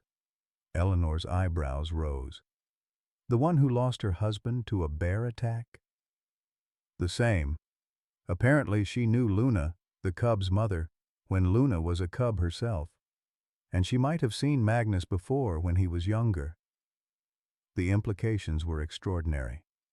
If Lucy could confirm Magnus's identity as the bear she'd called the Sentinel, It might explain his unusual protective behavior toward Luna's cubs. More importantly, it might help convince Ranger Matthews that Magnus wasn't the aggressive predator many believed him to be. Mike entered the examination room carrying a tray of sandwiches from the local diner.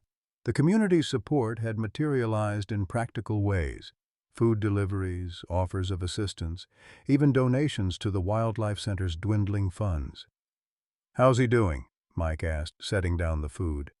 "Better," Sarah replied. "Still critical, but fighting." Mike nodded, his gaze lingering on Magnus. "Tyler called. Said there's a crowd gathering outside the ranger station. People demanding Matthews give Magnus a fair hearing." "Public opinion matters," Frank chimed in from the doorway, where he'd been uploading more photographs to his National Geographic contact. "My editor says the story's being picked up by major news outlets. The Guardian bear is trending online." Sarah felt a complex mixture of hope and concern. Public attention could help save Magnus, but it also meant increased scrutiny of their medical decisions, their facilities, their every move. "We need to stay focused on what matters," she reminded everyone. "Magnus's health and proving to Matthews that he deserves a chance at rehabilitation." The hours crawled by with agonizing slowness. Sarah checked and rechecked Magnus's vitals, administered another round of antibiotics, cleaned his wounds. The bullet fragments had been carefully preserved as evidence of what the bear had endured, proof of human aggression rather than his own. Shortly after 2 o'clock, the center's front door opened and Victor entered with a slender woman in her early 30s. Lucy Harmon Parker had her father's determined jaw and direct gaze, but where Victor's features were weathered and harsh, hers carried a softer, more scholarly quality. Her dark hair was pulled back in a practical ponytail, and she moved with the measured carefulness of someone who had learned to contain strong emotions. "Dr. Winters," Victor made the introduction. "This is my daughter, Lucy." Sarah extended her hand. "Thank you for coming, Miss Parker. I understand this must be difficult for you." Lucy's handshake was firm, her expression cautiously neutral. "My father says you have Luna's cubs here, and possibly another bear I once knew." Sarah nodded. "They're this way." She led Lucy to the examination room, where Magnus lay on the reinforced table, his massive form rising and falling with each labored breath. The cubs had been returned to his side, Hope once again curled against his neck, Scout exploring the limited space available on the table. Lucy stopped in the doorway, one hand flying to her mouth. For a long moment she simply stared, her composed facade cracking to reveal raw emotion beneath. "It's him," she whispered finally. "The sentinel." Victor moved to stand beside his daughter. "You're sure?" Lucy nodded, stepping cautiously into the room. The silver markings along his back, the scar above his right eye. "I'd know him anywhere." Her voice caught. "He used to watch from the ridgeline whenever Luna visited our property, never threatening, just present." Sarah felt a surge of vindication.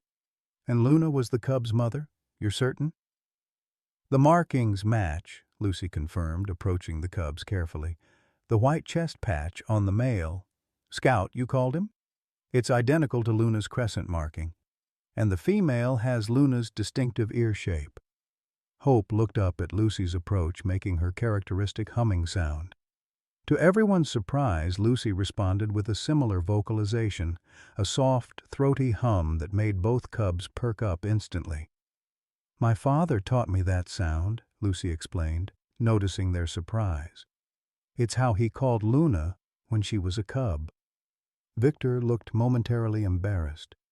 "Picked it up from an old Salish man who used to guide hunting parties when I was young, said it's how mother bears call their cubs." This revelation added another layer to the already extraordinary story. Victor Harmon, who had spent years hunting the ghost, had once known how to communicate with bears in their own language. Lucy moved closer to Magnus, her initial trepidation giving way to wonder. "I never thought I'd see him again," she said softly. "After James died, I assumed all the bears in these mountains were dangerous. The bear that killed James," Sarah began carefully. "You saw it?" Lucy's face tightened with remembered pain. "Yes.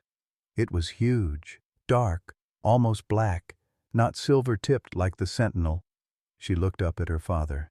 "I told you it wasn't him, Dad. I told you the sentinel wouldn't attack like that." Victor's weathered face crumpled slightly. "I know, Lucy girl. I was too angry to listen. Too set on finding something to blame." The raw honesty of this exchange made Sarah look away, feeling like an intruder on a private moment of reconciliation. Eleanor, who had been quietly observing, stepped forward with her characteristic blend of practicality and compassion. "Why don't we all sit down?" she suggested. "Lucy, you must have questions, and we need to prepare for Ranger Matthews's visit." As they gathered in the center's small break room, Lucy revealed more about her history with Luna and the Sentinel. How, as a child, she'd helped her wildlife biologist father raise the orphaned Luna. How, after Luna's release, the bear had continued to visit their property periodically. And how, around Luna's 3rd year, the Sentinel had begun appearing, always at a distance, always watchful. "My father thought it was unusual but not unprecedented," Lucy explained. "Some bears establish loose social bonds, especially if they're related. We wondered if they might be siblings, or if the Sentinel was Luna's father from before her mother was killed." Sarah nodded, mentally cataloging this information against known bear behaviors. "And after your husband's death?" Lucy's expression clouded. "Luna disappeared for months. When she finally returned, she kept her distance, watching from the forest edge rather than approaching the property line as she used to. The Sentinel stopped appearing entirely. I assumed he'd either moved on or been killed. Instead, he was watching over Luna's cubs after she was shot," Mike observed quietly. Lucy's eyes widened. "Luna was shot? When?" Victor explained about the female grizzly found dead 2 weeks earlier, the evidence of poaching, and the subsequent discovery of Magnus protecting the orphaned cubs. Lucy listened with growing dismay. So someone shot Luna, and when they found the Sentinel with her cubs, they shot him too? Her voice hardened. "Do you know who?" "Not yet," Sarah admitted. "The Forest Service is investigating, but without witnesses." The implication hung in the air. Justice for Luna might never come. But saving Magnus and her cubs could be a different kind of justice. As the afternoon wore on, Magnus showed continued signs of improvement. His fever broke entirely, and his wounds began showing healthy granulation, the first stage of true healing. Hope remained vigilant, periodically licking the suture sites with her remarkable dedication. Lucy spent time with the cubs, reintroducing herself through scent and sound. "Bears have extraordinary memories," she explained, "especially for smells. If these cubs caught any of Luna's scent on me, it might explain their comfort level." Frank documented these interactions with quiet reverence, his camera capturing moments that defied scientific explanation but resonated with emotional truth. The images told a story more powerful than words, of cross-species bonds, of memory transcending instinct, of healing that went beyond the physical. At 5 o'clock, with Matthew's arrival imminent, they gathered to strategize. Magnus remained sedated, but was showing increasingly positive signs. The cubs were thriving, with even Tiny Hope now taking formula eagerly between her self-appointed healing sessions. "Matthews will want evidence that Magnus isn't a threat to livestock or humans," Sarah reminded everyone. "Lucy's testimony about his past behavior will help, but we need more." Victor, who had been unusually reflective since his daughter's arrival, spoke up. "I've been thinking about that. I know most of the ranchers who've reported livestock predation over the years. If Magnus, the Sentinel, has truly been in these mountains for as long as Lucy remembers, We should be able to track his movements against those reports. A timeline, Frank nodded enthusiastically. Show where he was and wasn't during key predation events. And the bullet fragments, Eleanor added. They prove he's been targeted by humans repeatedly, yet hasn't developed aggressive behavior toward people. Mike, who had been quietly listening, offered his own perspective. In all my years hunting these mountains, I've heard stories about the ghost, but never first-hand accounts of attacks on humans. Plenty of bears have been blamed for livestock losses, but this specific bear, the evidence is circumstantial at best. Sarah felt a growing sense of cautious hope. They had science, testimony, and now potentially data on their side. If Matthews was willing to listen objectively, Magnus might have a chance. The center's front door opened precisely at 6 o'clock. Ranger Bill Matthews entered, clipboard in hand, his expression unreadable beneath his official Forest Service hat. Behind him came two additional figures. A woman in her 40s wearing the uniform of a wildlife biologist, and a grim-faced older man Sarah recognized as the Regional Forest Service Director. Dr. Winters, Matthews nodded curtly. This is Dr. Chen from the Wildlife Management Division and Director Hoffman. Sarah straightened, suddenly acutely aware of the stakes. This wasn't just Matthews making a recommendation. This was a formal evaluation committee. Thank you for coming, she said, striving for professional calm despite her churning anxiety. We've prepared a complete report on the bear's condition and behavior. Dr. Chen stepped forward, her manner brisk but not unkind. We understand this is an unusual case. Director Hoffman and I are here to ensure all perspectives are considered before a decision is made. Director Hoffman, whose stern demeanor suggested he'd already formed an opinion, added, "The public attention this situation has generated necessitates a thorough review. Bear management decisions shouldn't be influenced by social media campaigns." The implied criticism stung, but Sarah kept her expression neutral. We agree completely. That's why we've gathered empirical evidence and expert testimony to support our recommendation for rehabilitation rather than euthanasia. Matthews consulted his clipboard. The 72-hour evaluation period ends now.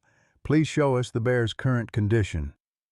Sarah led the evaluation team to the examination room, where Magnus lay under continued sedation. The cubs had been temporarily moved to their enclosure to eliminate any perception of staged emotional manipulation. The bear has made significant improvement since admission, Sarah explained, detailing Magnus's vital signs, infection status, and projected recovery timeline. We've extracted multiple bullet fragments, evidence of repeated targeting by humans. Dr. Chen examined the fragments with professional interest. These appear to be from different weapons, fired at different times. Correct, Sarah confirmed. Despite being shot multiple times over what we estimate to be several years, this bear has shown no documented aggression toward humans. In fact, when discovered by Mr. Reynolds and Mr. Wilson, he was in a defensive rather than aggressive posture. Mike stepped forward to corroborate this account, describing in hunter's terms the difference between a predatory bear and one in a protective stance. Director Hoffman remained skeptical. The bear known locally as the Ghost has been linked to numerous livestock predations. Ranchers in 3 counties have reported losses attributed to a large, silver-tipped grizzly. This was where Victor's research proved invaluable. He produced a map marking confirmed livestock predation events against Luna's known territory and the limited sightings of the sentinel. In at least 6 of those incidents, Victor explained, the bear in question was reportedly dark-colored, not silver-tipped.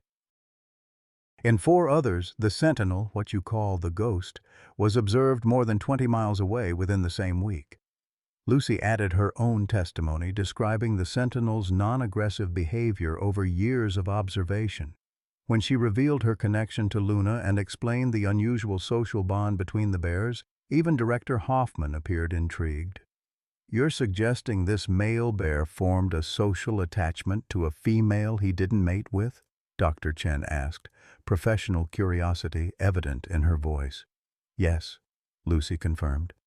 And after her death, he protected her cubs instead of killing them, as male bears typically would. The examination room fell silent as the evaluation team absorbed these extraordinary claims.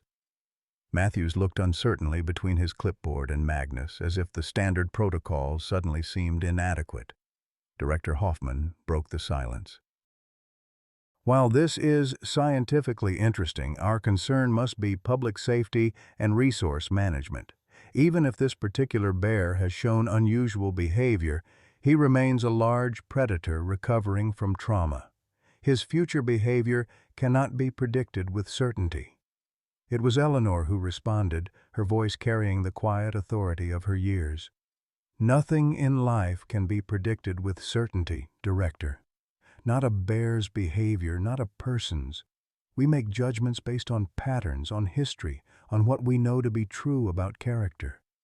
She approached Magnus with the fearlessness that had characterized her interactions with the bear from the beginning. This creature had every reason to become a man-killer. Shot repeatedly, his companion killed, left to die. Instead, he protected orphaned cubs at the cost of his own safety. If that doesn't speak to his character, I don't know what would. Dr. Chen was examining Magnus's wounds with professional interest. The smaller cub has been attending to these lacerations? Yes, Sarah confirmed. Hope has shown remarkable dedication to his care. The antibacterial properties in bear saliva appear to be accelerating his healing. And you've documented this behavior? Frank stepped forward with his camera, showing Dr. Chen the sequence of photographs capturing Hope's healing activities. National Geographic is preparing a feature on this unprecedented relationship, he added. Director Hoffman frowned. Again, while scientifically noteworthy, our decision must be based on management protocols, not media interest. But Dr. Chen seemed genuinely moved by the images. Director, this case presents an unprecedented opportunity to study complex bear social behaviors. Euthanizing this animal would eliminate that opportunity. As the evaluation team deliberated among themselves, Sarah felt the weight of the past 72 hours pressing down on her.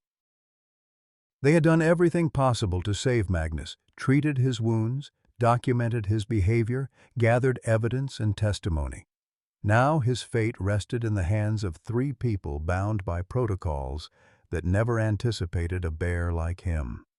The deliberations stretched on, voices occasionally rising as different perspectives clashed.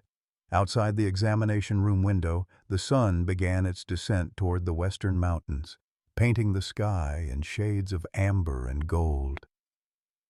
In the midst of this tense waiting, Magnus stirred. At first, it was just a slight movement, a twitch of his massive paw, a deeper inhalation. Then, to everyone's astonishment, his eyes opened. The room fell instantly silent. Magnus blinked slowly, his dark eyes momentarily unfocused before settling on the humans gathered around him. There was no aggression in his gaze, no fear, only a profound weariness and something else, something that seemed impossibly like recognition. "He's awake," Sarah whispered, moving cautiously to check his vital signs. "The sedation should have lasted another hour at least." Magnus made no attempt to rise, which would have been impossible given his injuries. Instead, he turned his head slightly as if searching for something. Lucy understood first. "The cubs," she said. "He's looking for the cubs." Without waiting for permission, she went to the cubs' enclosure and returned with Hope and Scout. The moment the cubs saw Magnus awake, they became animated, Scout pawing at the air and Hope making her distinctive humming sound. Lucy placed them carefully on the examination table. Scout immediately bounded to Magnus's head, nuzzling against his massive face with unmistakable joy. Hope moved more deliberately to her customary position near his neck, resuming her healing ministrations as if she'd never been interrupted. Magnus closed his eyes briefly, a deep rumble, not quite a growl, more like a purr, emanating from his chest. Said when he opened them again, they were clearer, more alert, taking in each person in the room with deliberate assessment. His gaze lingered on Lucy, and something like recognition flickered in his eyes. "He knows you," Eleanor said softly. "That's anthropomorphizing," Director Hoffman began, but his objection lacked conviction. Even he couldn't deny the profound connection unfolding before them. Dr. Chen was scribbling notes rapidly, her scientific detachment warring with evident wonder. The implications for bear cognition, for social memory, this is extraordinary. Ranger Matthews looked between his clipboard and the scene before him, the protocols suddenly seeming woefully inadequate. "This isn't covered in the management guidelines," he admitted. Director Hoffman straightened his uniform jacket, a man accustomed to difficult decisions. "No, it isn't. But our mandate includes both public safety and conservation of wildlife resources." He paused, studying Magnus with new consideration. "Perhaps this situation calls for an adaptive management approach." Hope chose that moment to make her humming sound louder, drawing everyone's attention.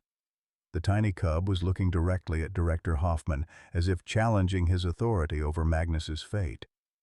A ghost of a smile touched the director's stern features.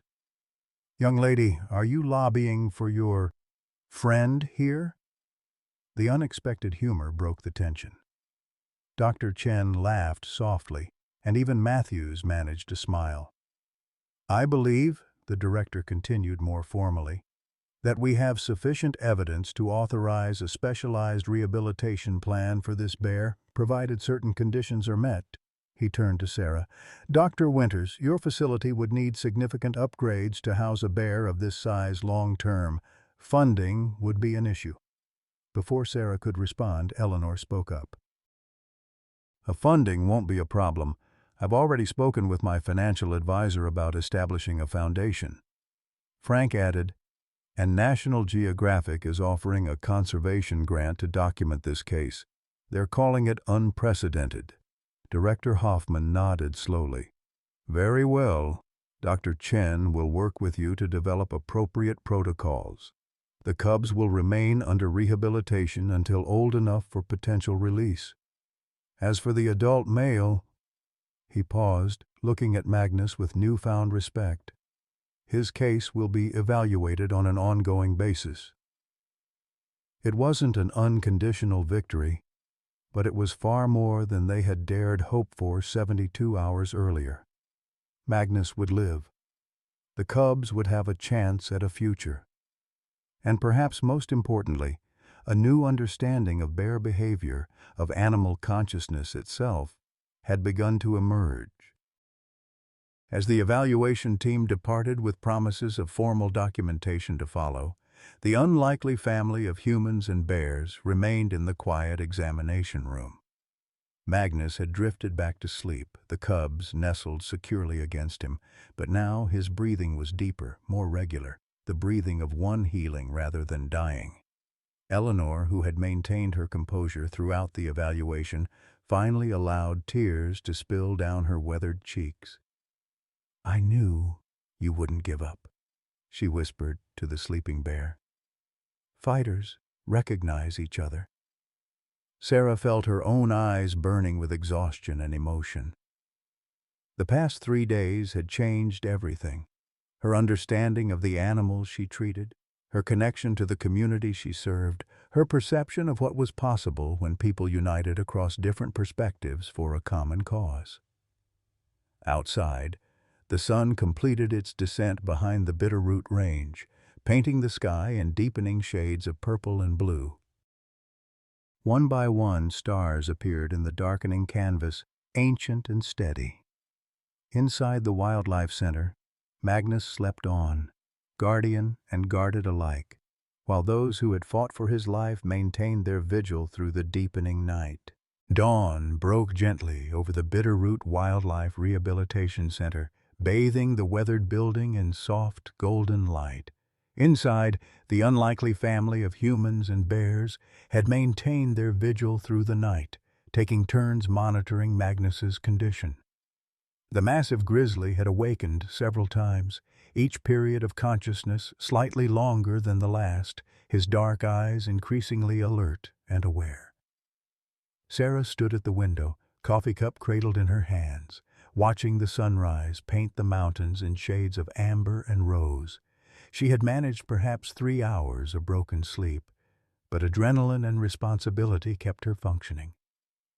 Behind her, Eleanor dozed in a chair pulled close to the examination table, her silver head tilted at an angle that would surely result in a stiff neck. Mike and Victor had finally been persuaded to go home for proper rest, with promises to return by mid-morning. Lucy had stayed curled in a blanket on the break room couch, her academic training and personal connection to the bears making her an invaluable assistant. "He's awake again," Frank's quiet voice came from beside the examination table, where he'd been documenting Magnus's recovery throughout the night. Sarah turned to see Magnus's eyes open, tracking Frank's movements with the quiet intelligence that still surprised her despite everything she'd witnessed. The cubs remained nestled against him, Scout sprawled comfortably across his massive shoulder, while Hope maintained her position near his neck, where she continued her methodical attention to his wounds. "Good morning, old fellow," Sarah said softly, approaching the examination table. "Ready for your checkup?" Magnus rumbled low in his chest. Not a growl, but a sound of recognition. Over the past 12 hours, he had begun responding to their voices in ways that defied simple explanation. He seemed to recognize Sarah as the one who treated his pain, Eleanor as the one who cared for the cubs, Frank as the quiet observer who never touched him. These distinctions suggested a level of cognitive discrimination that Sarah's scientific training insisted was impossible, yet the evidence was becoming difficult to dismiss. The medical evidence was equally compelling. Magnus's wounds were healing at an accelerated rate that Sarah attributed partially to Hope's persistent attention. The infection had retreated significantly, his vital signs had stabilized, and though he remained weak, his improvement was undeniable. Eleanor stirred, wincing as she straightened her neck. "What time is it?" she asked, her voice husky with sleep. "Just after 6, Sarah replied, helping the older woman to her feet. "You should go home, get some proper rest." Eleanor waved away the suggestion with a dismissive hand. "Plenty of time for rest later. How's our patient?" "Improving steadily." "I think we might try some solid food today." As if understanding her words, Magnus made another rumbling sound, this one distinctly more enthusiastic. Eleanor chuckled. "I think he approves of that plan." The center's front door opened, and Lucy entered carrying a tray of coffee cups and a bag of pastries from the local bakery. "Thought we could all use breakfast," she said, setting down the food. "How is everyone?" Sarah accepted a coffee gratefully. "Better. Magnus is awake again, and I was just telling Eleanor I think he might be ready for some solid food." Lucy approached the examination table, studying Magnus with the practiced eye of someone trained in wildlife biology. "His coat looks better," she observed. "Less dull, and his eyes are clearer." She made the soft humming sound she'd used the day before, and Magnus's ears twitched in response.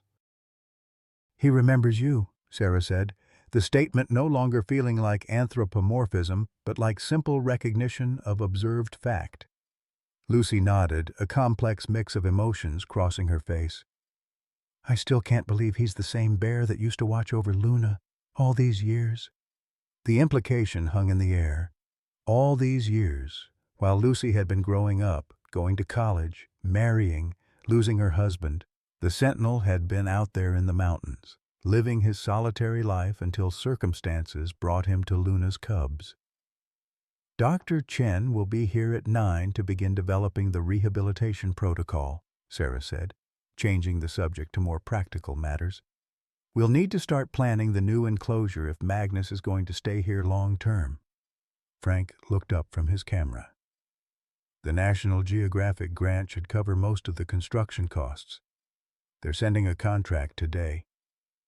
Eleanor patted the pocket of her cardigan. And I've spoken with my lawyer. The foundation paperwork will be ready by the end of the week. We'll call it the Luna and Magnus Wildlife Trust. Sarah felt a wave of gratitude for these people who had become so much more than volunteers or observers. In the space of 4 days, they had formed bonds as unlikely and powerful as those between Magnus and the cubs. Lucy's phone chimed with an incoming message. "It's Dad," she reported after checking the screen. He and Mike are meeting with Harlan Jessup and some of the other ranchers.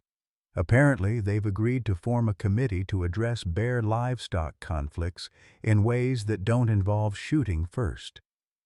This was unexpected good news.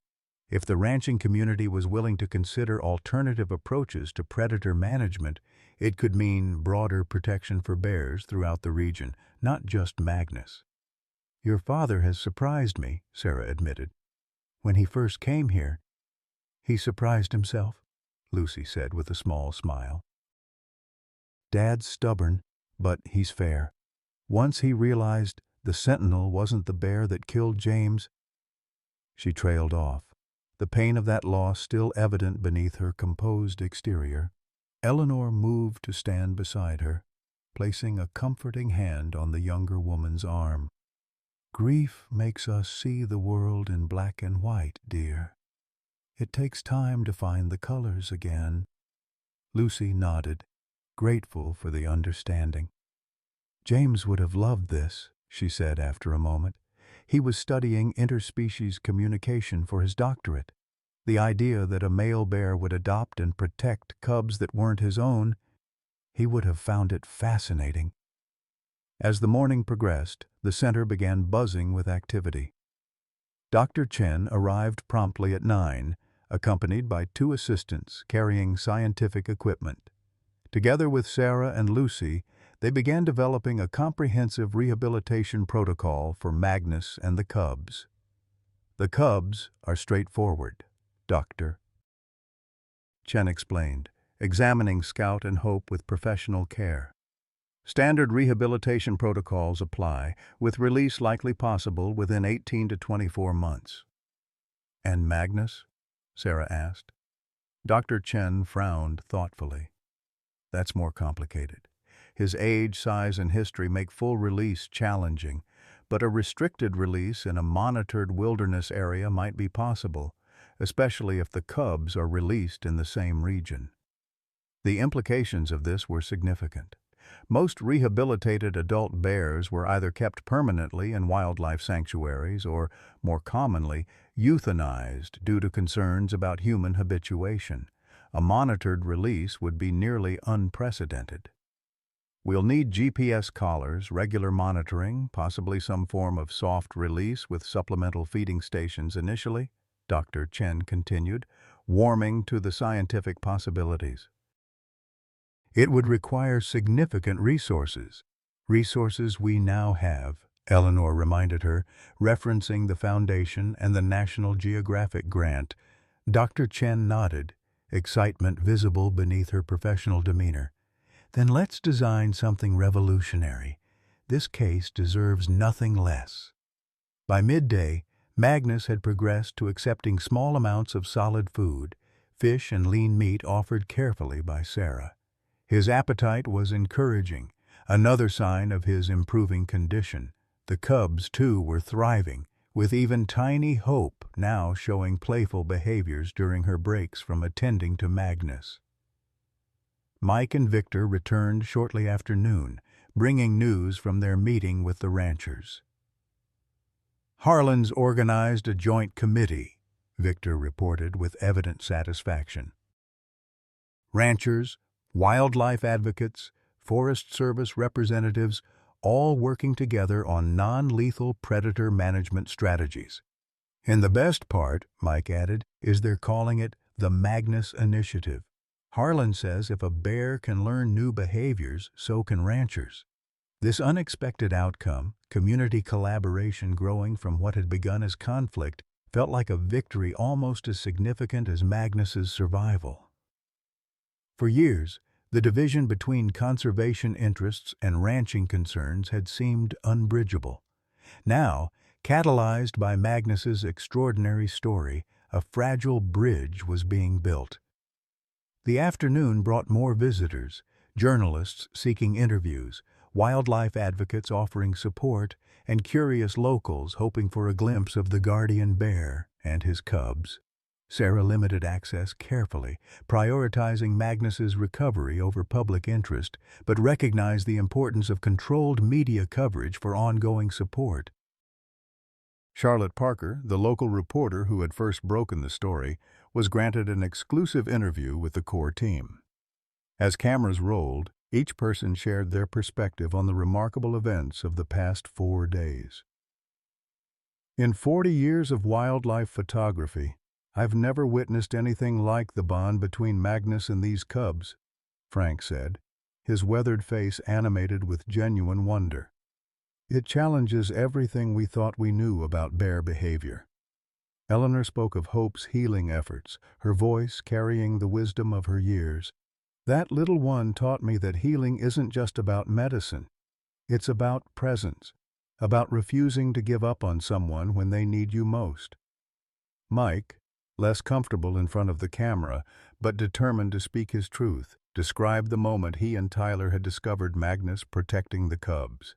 "I've been a hunter all my life," he said simply. "But seeing that bear willing to die to protect those cubs, it changed something in me." Lucy shared the history of Luna and the Sentinel, providing crucial context for Magnus's unusual behavior. "Bears aren't the simple, instinct-driven creatures we've often portrayed them as," she explained with academic precision. "They have complex social lives, long memories, and individual personalities, just like humans, though expressed differently." Victor, who had once been Magnus's most determined enemy, spoke last. "I was wrong about this bear," he admitted, the confession clearly difficult for a proud man. "I let grief blind me to the truth. Magnus isn't a killer, he's a protector. And in protecting my granddaughter's bear's cubs, he taught me something about what it means to be a guardian." As the interview concluded, Charlotte asked Sarah for a final update on Magnus's condition. "He's stabilized and showing significant improvement," Sarah reported, her professional tone belied by the emotion in her eyes. "The prognosis is cautiously optimistic. We've established a rehabilitation protocol in coordination with the Forest Service, with the goal of eventually returning all 3 bears to a monitored wilderness area." "And the significance of this case for bear conservation?" Charlotte prompted. Sarah considered her words carefully, aware of their potential impact. "What we're witnessing here goes beyond one bear's remarkable story. It challenges our fundamental understanding of wildlife behavior and forces us to reconsider the ways we manage human-wildlife conflict. If Magnus can defy his instincts to protect orphaned cubs, perhaps we humans can defy our instincts to destroy what we fear or don't understand." As evening approached, a sense of quiet celebration settled over the Wildlife Center. Magnus had eaten well, rested comfortably, and shown consistent improvement throughout the day. The cubs had played energetically, their health now robust despite their ordeal. Hope continued her healing visits to Magnus, but with decreasing urgency as his condition improved. "I think we can finally take shifts tonight," Sarah suggested as darkness fell. "Get some proper sleep." No one argued, the exhaustion of the past 4 days finally catching up with them. They established a rotation, Sarah first, then Lucy, Mike, and finally Eleanor for the pre-dawn hours she inexplicably preferred. "I'll be back at first light," Frank promised as he departed, camera bag slung over his shoulder. National Geographic wants daily documentation. Victor, who had been unusually quiet since the interview, lingered after the others had gone. He stood beside Magnus's examination table, studying the massive bear with an expression that had transformed completely from his first angry visit.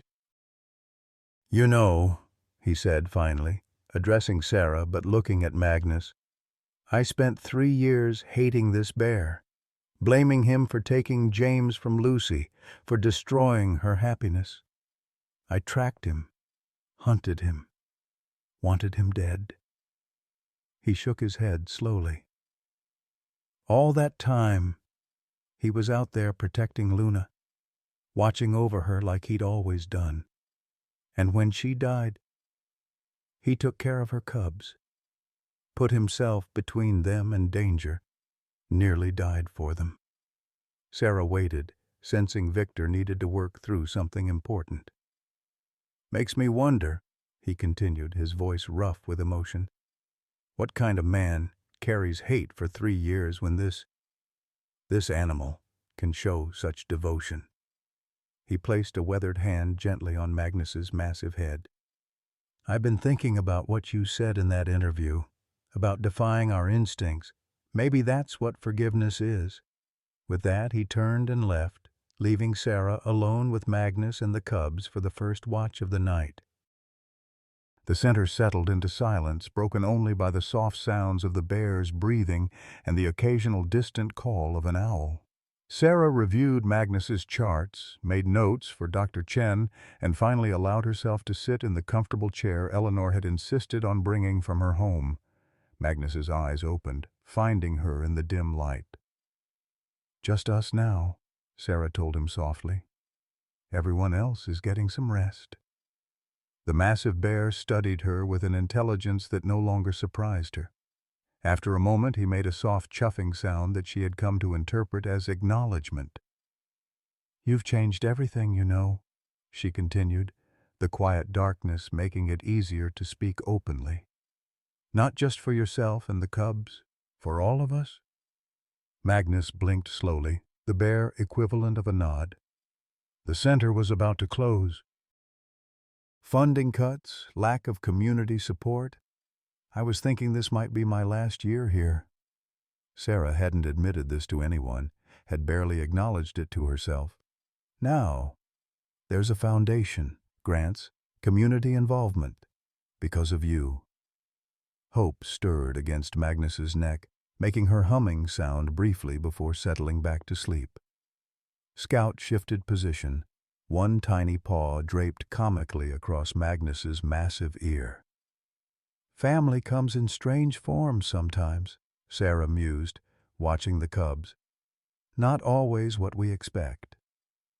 As the night deepened, Sarah found herself telling Magnus about her own life, her childhood fascination with animals, her struggles through veterinary school, her decision to specialize in wildlife rehabilitation despite the financial insecurity.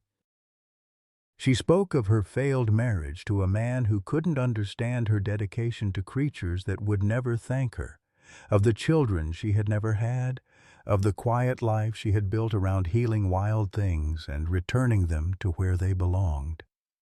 Magnus listened with the perfect attention of one who neither judges nor interrupts, his dark eyes reflecting the dim light like pools of ancient wisdom. "I wonder sometimes if it's enough," Sarah admitted in the darkest hour of the night. "Making these small differences, one animal at a time, when the larger systems keep creating more victims." Magnus rumbled softly, the sound somehow reassuring in the quiet room. "Yes, I know," Sarah smiled despite herself. "One is enough if it's the right one." "And you certainly proved that." As exhaustion finally overtook her vigilance, Sarah drifted into sleep, her last conscious thought a reflection on the strange paths that had brought them all together: a wounded bear, orphaned cubs, a grieving father, a disillusioned hunter, an elderly nurse, a wildlife photographer with arthritic hands, each broken in their own way, each finding unexpected healing in the presence of the others. She woke to Lucy gently shaking her shoulder. "My shift," the younger woman whispered. "You should go lie down properly." Sarah blinked, disoriented. Magnus? Sleeping peacefully, vitals stable. Lucy's training showed in her precise report. The cubs, too. Nodding gratefully, Sarah relinquished the chair and made her way to the break room couch. As she settled into its lumpy embrace, she heard Lucy begin speaking softly to Magnus in the next room. "I remember the first time I saw you," Lucy was saying. "I was 12 and you were watching from the ridge while Luna visited. My father wanted to chase you away, but I told him you weren't there to hurt us. Somehow I knew." Sarah smiled as sleep reclaimed her. In the quiet darkness of the Wildlife Center, healing continued, not just for Magnus and the cubs, but for all of them, bound together by an extraordinary convergence of compassion and circumstance. Outside, the moon rose over the Bitterroot Range, silvering the landscape that had been Magnus's home for so many years. The mountains stood silent, ancient witnesses to the unfolding story of unlikely guardians and the bonds that defied both nature and expectation. Inside, beneath the watchful eyes of those who had fought for his life, Magnus slept on, no longer alone in a wilderness that had taken so much from him, but surrounded by a different kind of family, one formed not by blood but by choice, by recognition, and by the simple, profound truth that sometimes the greatest strength lies in protecting what seems most unlike ourselves. 3 weeks passed in a rhythm of healing and transformation. The Bitterroot Wildlife Rehabilitation Center, once threatened with closure, hummed with renewed purpose and activity.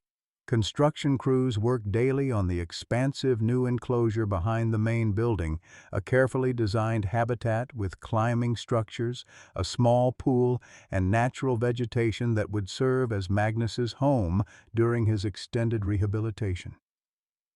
Sarah stood at the window of the examination room, watching the workers secure the reinforced fencing. The enclosure represented something she had barely dared hope for just a month ago. A future for the center, for Magnus and the cubs, for the work that had defined her life. "Penny for your thoughts," Eleanor said, joining her at the window. At 76, the elderly woman showed no signs of slowing her involvement. If anything, the events of the past weeks had energized her, giving her days a purpose that had been missing since her retirement. Sarah smiled. "Just thinking about how much has changed. The foundation paperwork came through yesterday. The Luna and Magnus Wildlife Trust is officially established. With enough funding for 5 years of operations," Eleanor added with satisfaction. "My financial advisor nearly had a heart attack when I told him how much I wanted to donate. But Daniel always said money sitting in an account isn't doing anyone any good." The foundation had been just the beginning. Frank's photographs in National Geographic had generated international attention, bringing donations from around the world. The Magnus Initiative, the collaborative committee of ranchers and conservationists, had secured state funding for non-lethal predator management programs. Even the Forest Service had revised its bear management protocols, creating a new classification for bears demonstrating exceptional behavioral adaptations. But the most profound changes had occurred in the small family that had formed around Magnus and the cubs. Mike Reynolds, once defined by his identity as a hunter, now volunteered regularly at the center, his understanding of wildlife behavior providing valuable insights for their rehabilitation efforts. Victor Harmon had become an unexpected advocate, using his standing in the ranching community to bridge divides that had seemed insurmountable.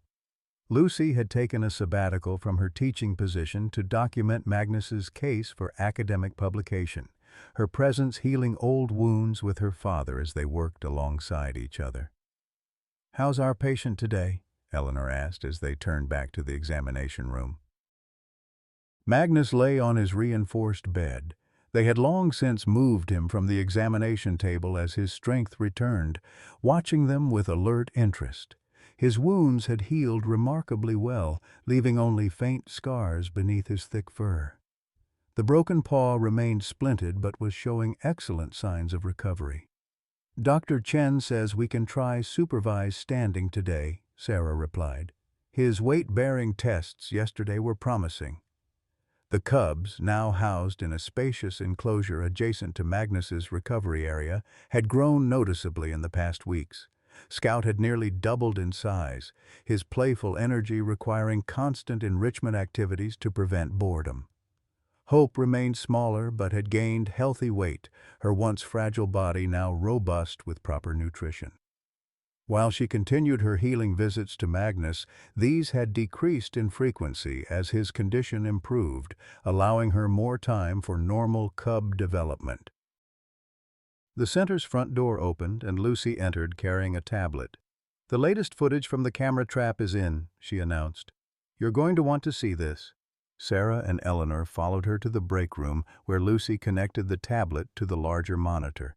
The screen filled with night vision footage from a remote area of the Bitterroot Range. "This is from the location where Luna was found," Lucy explained, pressing play. The grainy footage showed a small clearing at night. For several seconds, nothing moved. Then, from the edge of the frame, a bear appeared, large, dark, moving with purposeful stealth. "That's not Magnus," Sarah said immediately, noting the differences in size and coloration. "No," Lucy agreed, her voice tight with controlled emotion. "Watch." The bear moved to the center of the clearing, sniffing the ground where Luna's body had been discovered.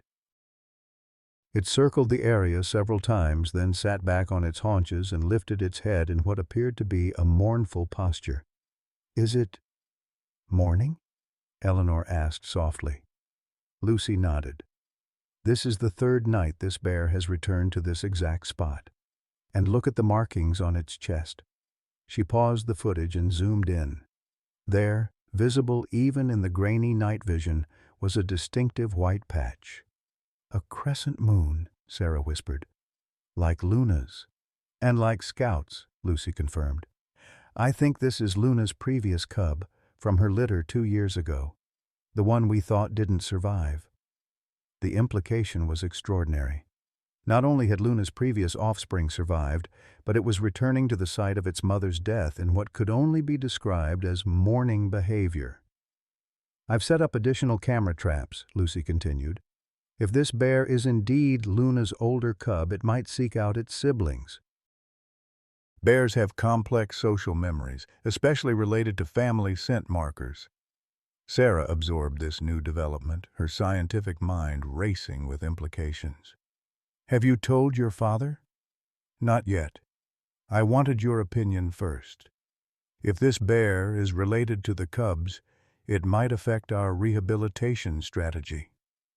The 3 women studied the footage again, watching the solitary bear's ritual at the site of Luna's death.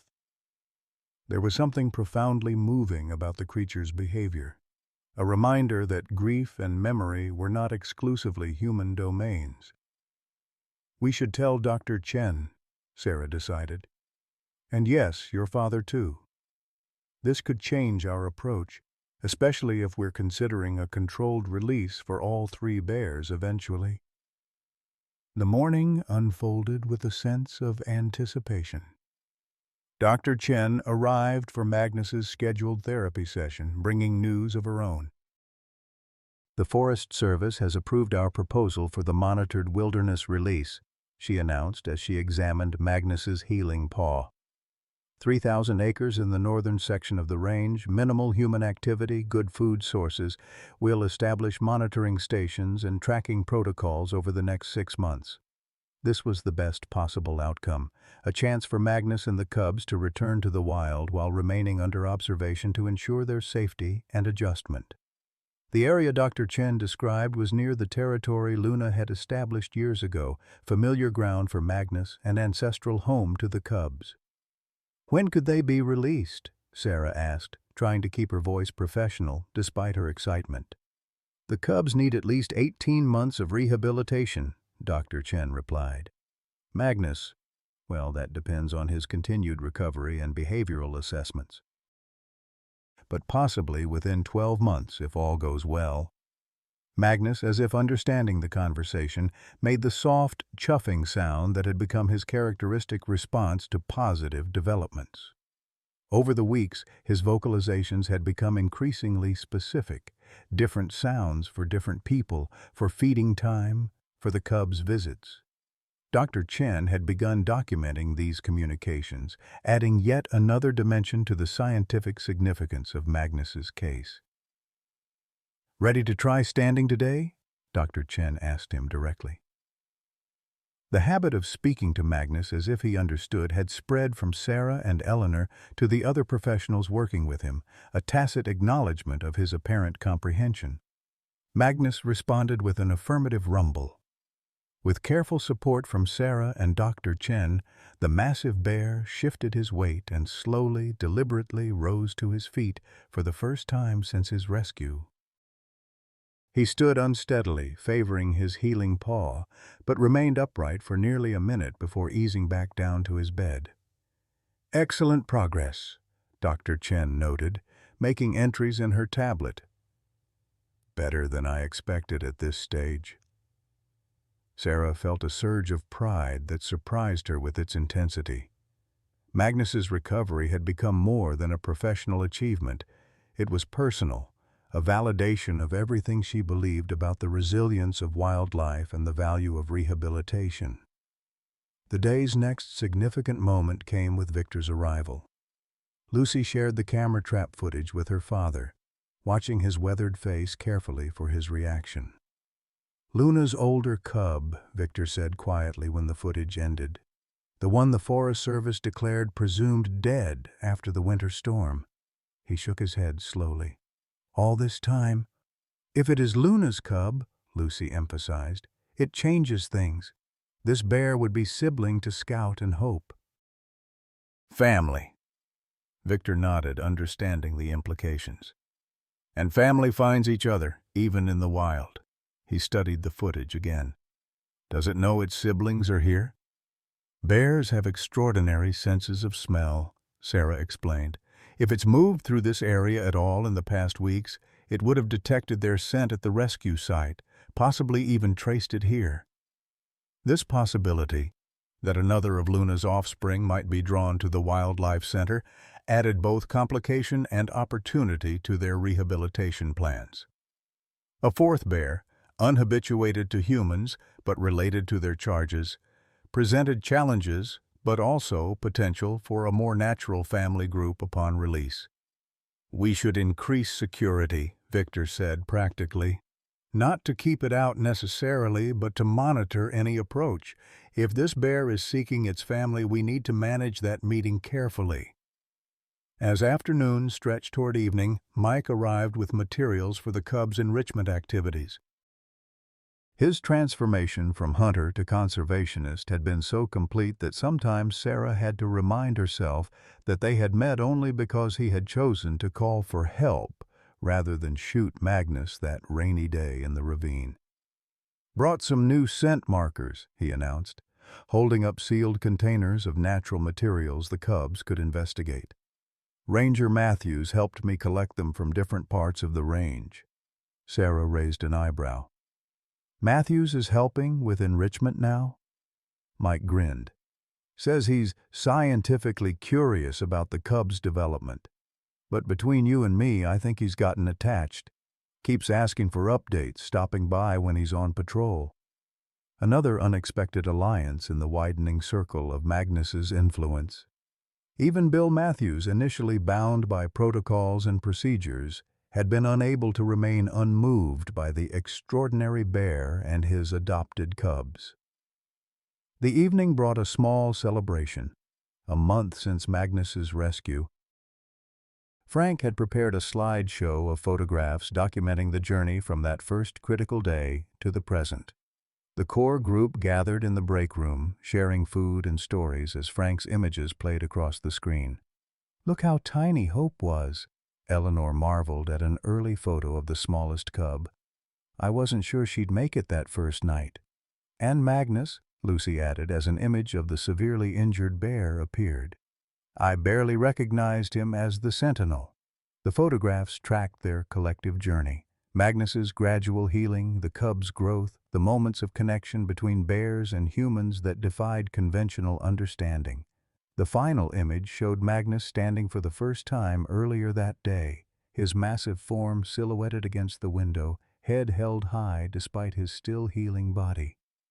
"To Magnus," Frank proposed, raising his coffee cup in a toast. "The bear who changed everything." "To Magnus," they echoed, the simple sentiment encompassing all that had transpired. The center saved, a community transformed, unlikely alliances formed, and a family created from the most unexpected elements. After the others had gone, Sarah made her final rounds for the night. The cubs were already asleep in their enclosure. Scout sprawled on his back in abandon while Hope curled more primly beside him. Magnus lay awake in his recovery area, watching Sarah with his characteristic attentive gaze. "Big day today," she told him, checking his monitors one last time. "Standing on your own. You'll be exploring that new enclosure before you know it." Magnus rumbled softly in response. Sarah settled into the chair beside him, the quiet evening ritual they had established over the weeks. "Lucy found something interesting," she continued, knowing from experience that Magnus seemed to comprehend far more than conventional science would suggest possible. Camera footage of what might be Luna's older cub, visiting where she died." Magnus's eyes sharpened with interest. "If it is her cub, that would make it Scout and Hope's older sibling." Sarah watched him carefully as she spoke. "It might come looking for them, for you too, if you and Luna were as close as Lucy believes." The massive bear shifted slightly, his gaze moving toward the window that faced the distant mountains. For a moment, Sarah had the distinct impression he was looking for something, or someone, out there in the darkness. "Family is complicated," she said softly. "Even for bears, it seems." As if in agreement, Magnus made his distinctive chuffing sound. Sarah smiled, remembering how strange it had once seemed to converse with a bear, as if he understood. Now it felt as natural as breathing. "Get some rest. Tomorrow's another big day." She rose to leave, but paused at the door, looking back at the extraordinary creature who had come into her life by chance and changed it by choice. "Good night, Magnus." In the soft glow of the night lights, Magnus watched her go, his dark eyes reflecting a wisdom older than the mountains themselves. Outside, beyond the fences and the buildings, beyond the reach of human sight, something moved through the forest, a shadow among shadows, drawn by scents and memories and bonds that transcended human understanding. Inside, Magnus settled his massive head on his paws, his breathing deep and even. For the first time since his rescue, he slept without pain, without fear, surrounded by the unlikely family that had fought for his life and would, in time, return him to the wilderness that had always been his home. The Bitterroot Range stood silent under the stars, ancient and patient, waiting for the day when Magnus would walk its ridges again, strong and free, with the cubs grown strong beside him, and perhaps, if the fates were kind, reunited with the missing piece of Luna's legacy. In the quiet darkness of the Wildlife Center, Sarah dreamed of that day, of watching Magnus and the cubs disappear into the forest, returning to where they belonged. It would break her heart and heal it simultaneously, as all perfect endings must. But that day was still distant, a promise rather than a farewell. And for now, the journey of healing and discovery continued, writing itself day by day into a story more extraordinary than any of them could have imagined. The story of Magnus the Guardian Bear reminds us that it's never too late for second chances and new beginnings. Like Eleanor, who found renewed purpose at 76 by establishing the Luna and Magnus Wildlife Trust, we too can discover meaningful connections in unexpected places. Remember when Victor, after years of carrying hatred, finally found peace through forgiveness? Or how Mike transformed from hunter to protector, proving we're never too set in our ways to change? These bears taught us what we sometimes forget with age. That family isn't always bound by blood, but by choice and circumstance. Magnus defied his nature to protect those cubs, just as we sometimes must step beyond our comfort zones to find our greatest purpose. In our golden years, when society might suggest our most meaningful days are behind us, Magnus's journey reminds us that our most profound impacts and deepest connections may still lie ahead. The wisdom that comes with our years is a gift to be shared, not a signal to retreat.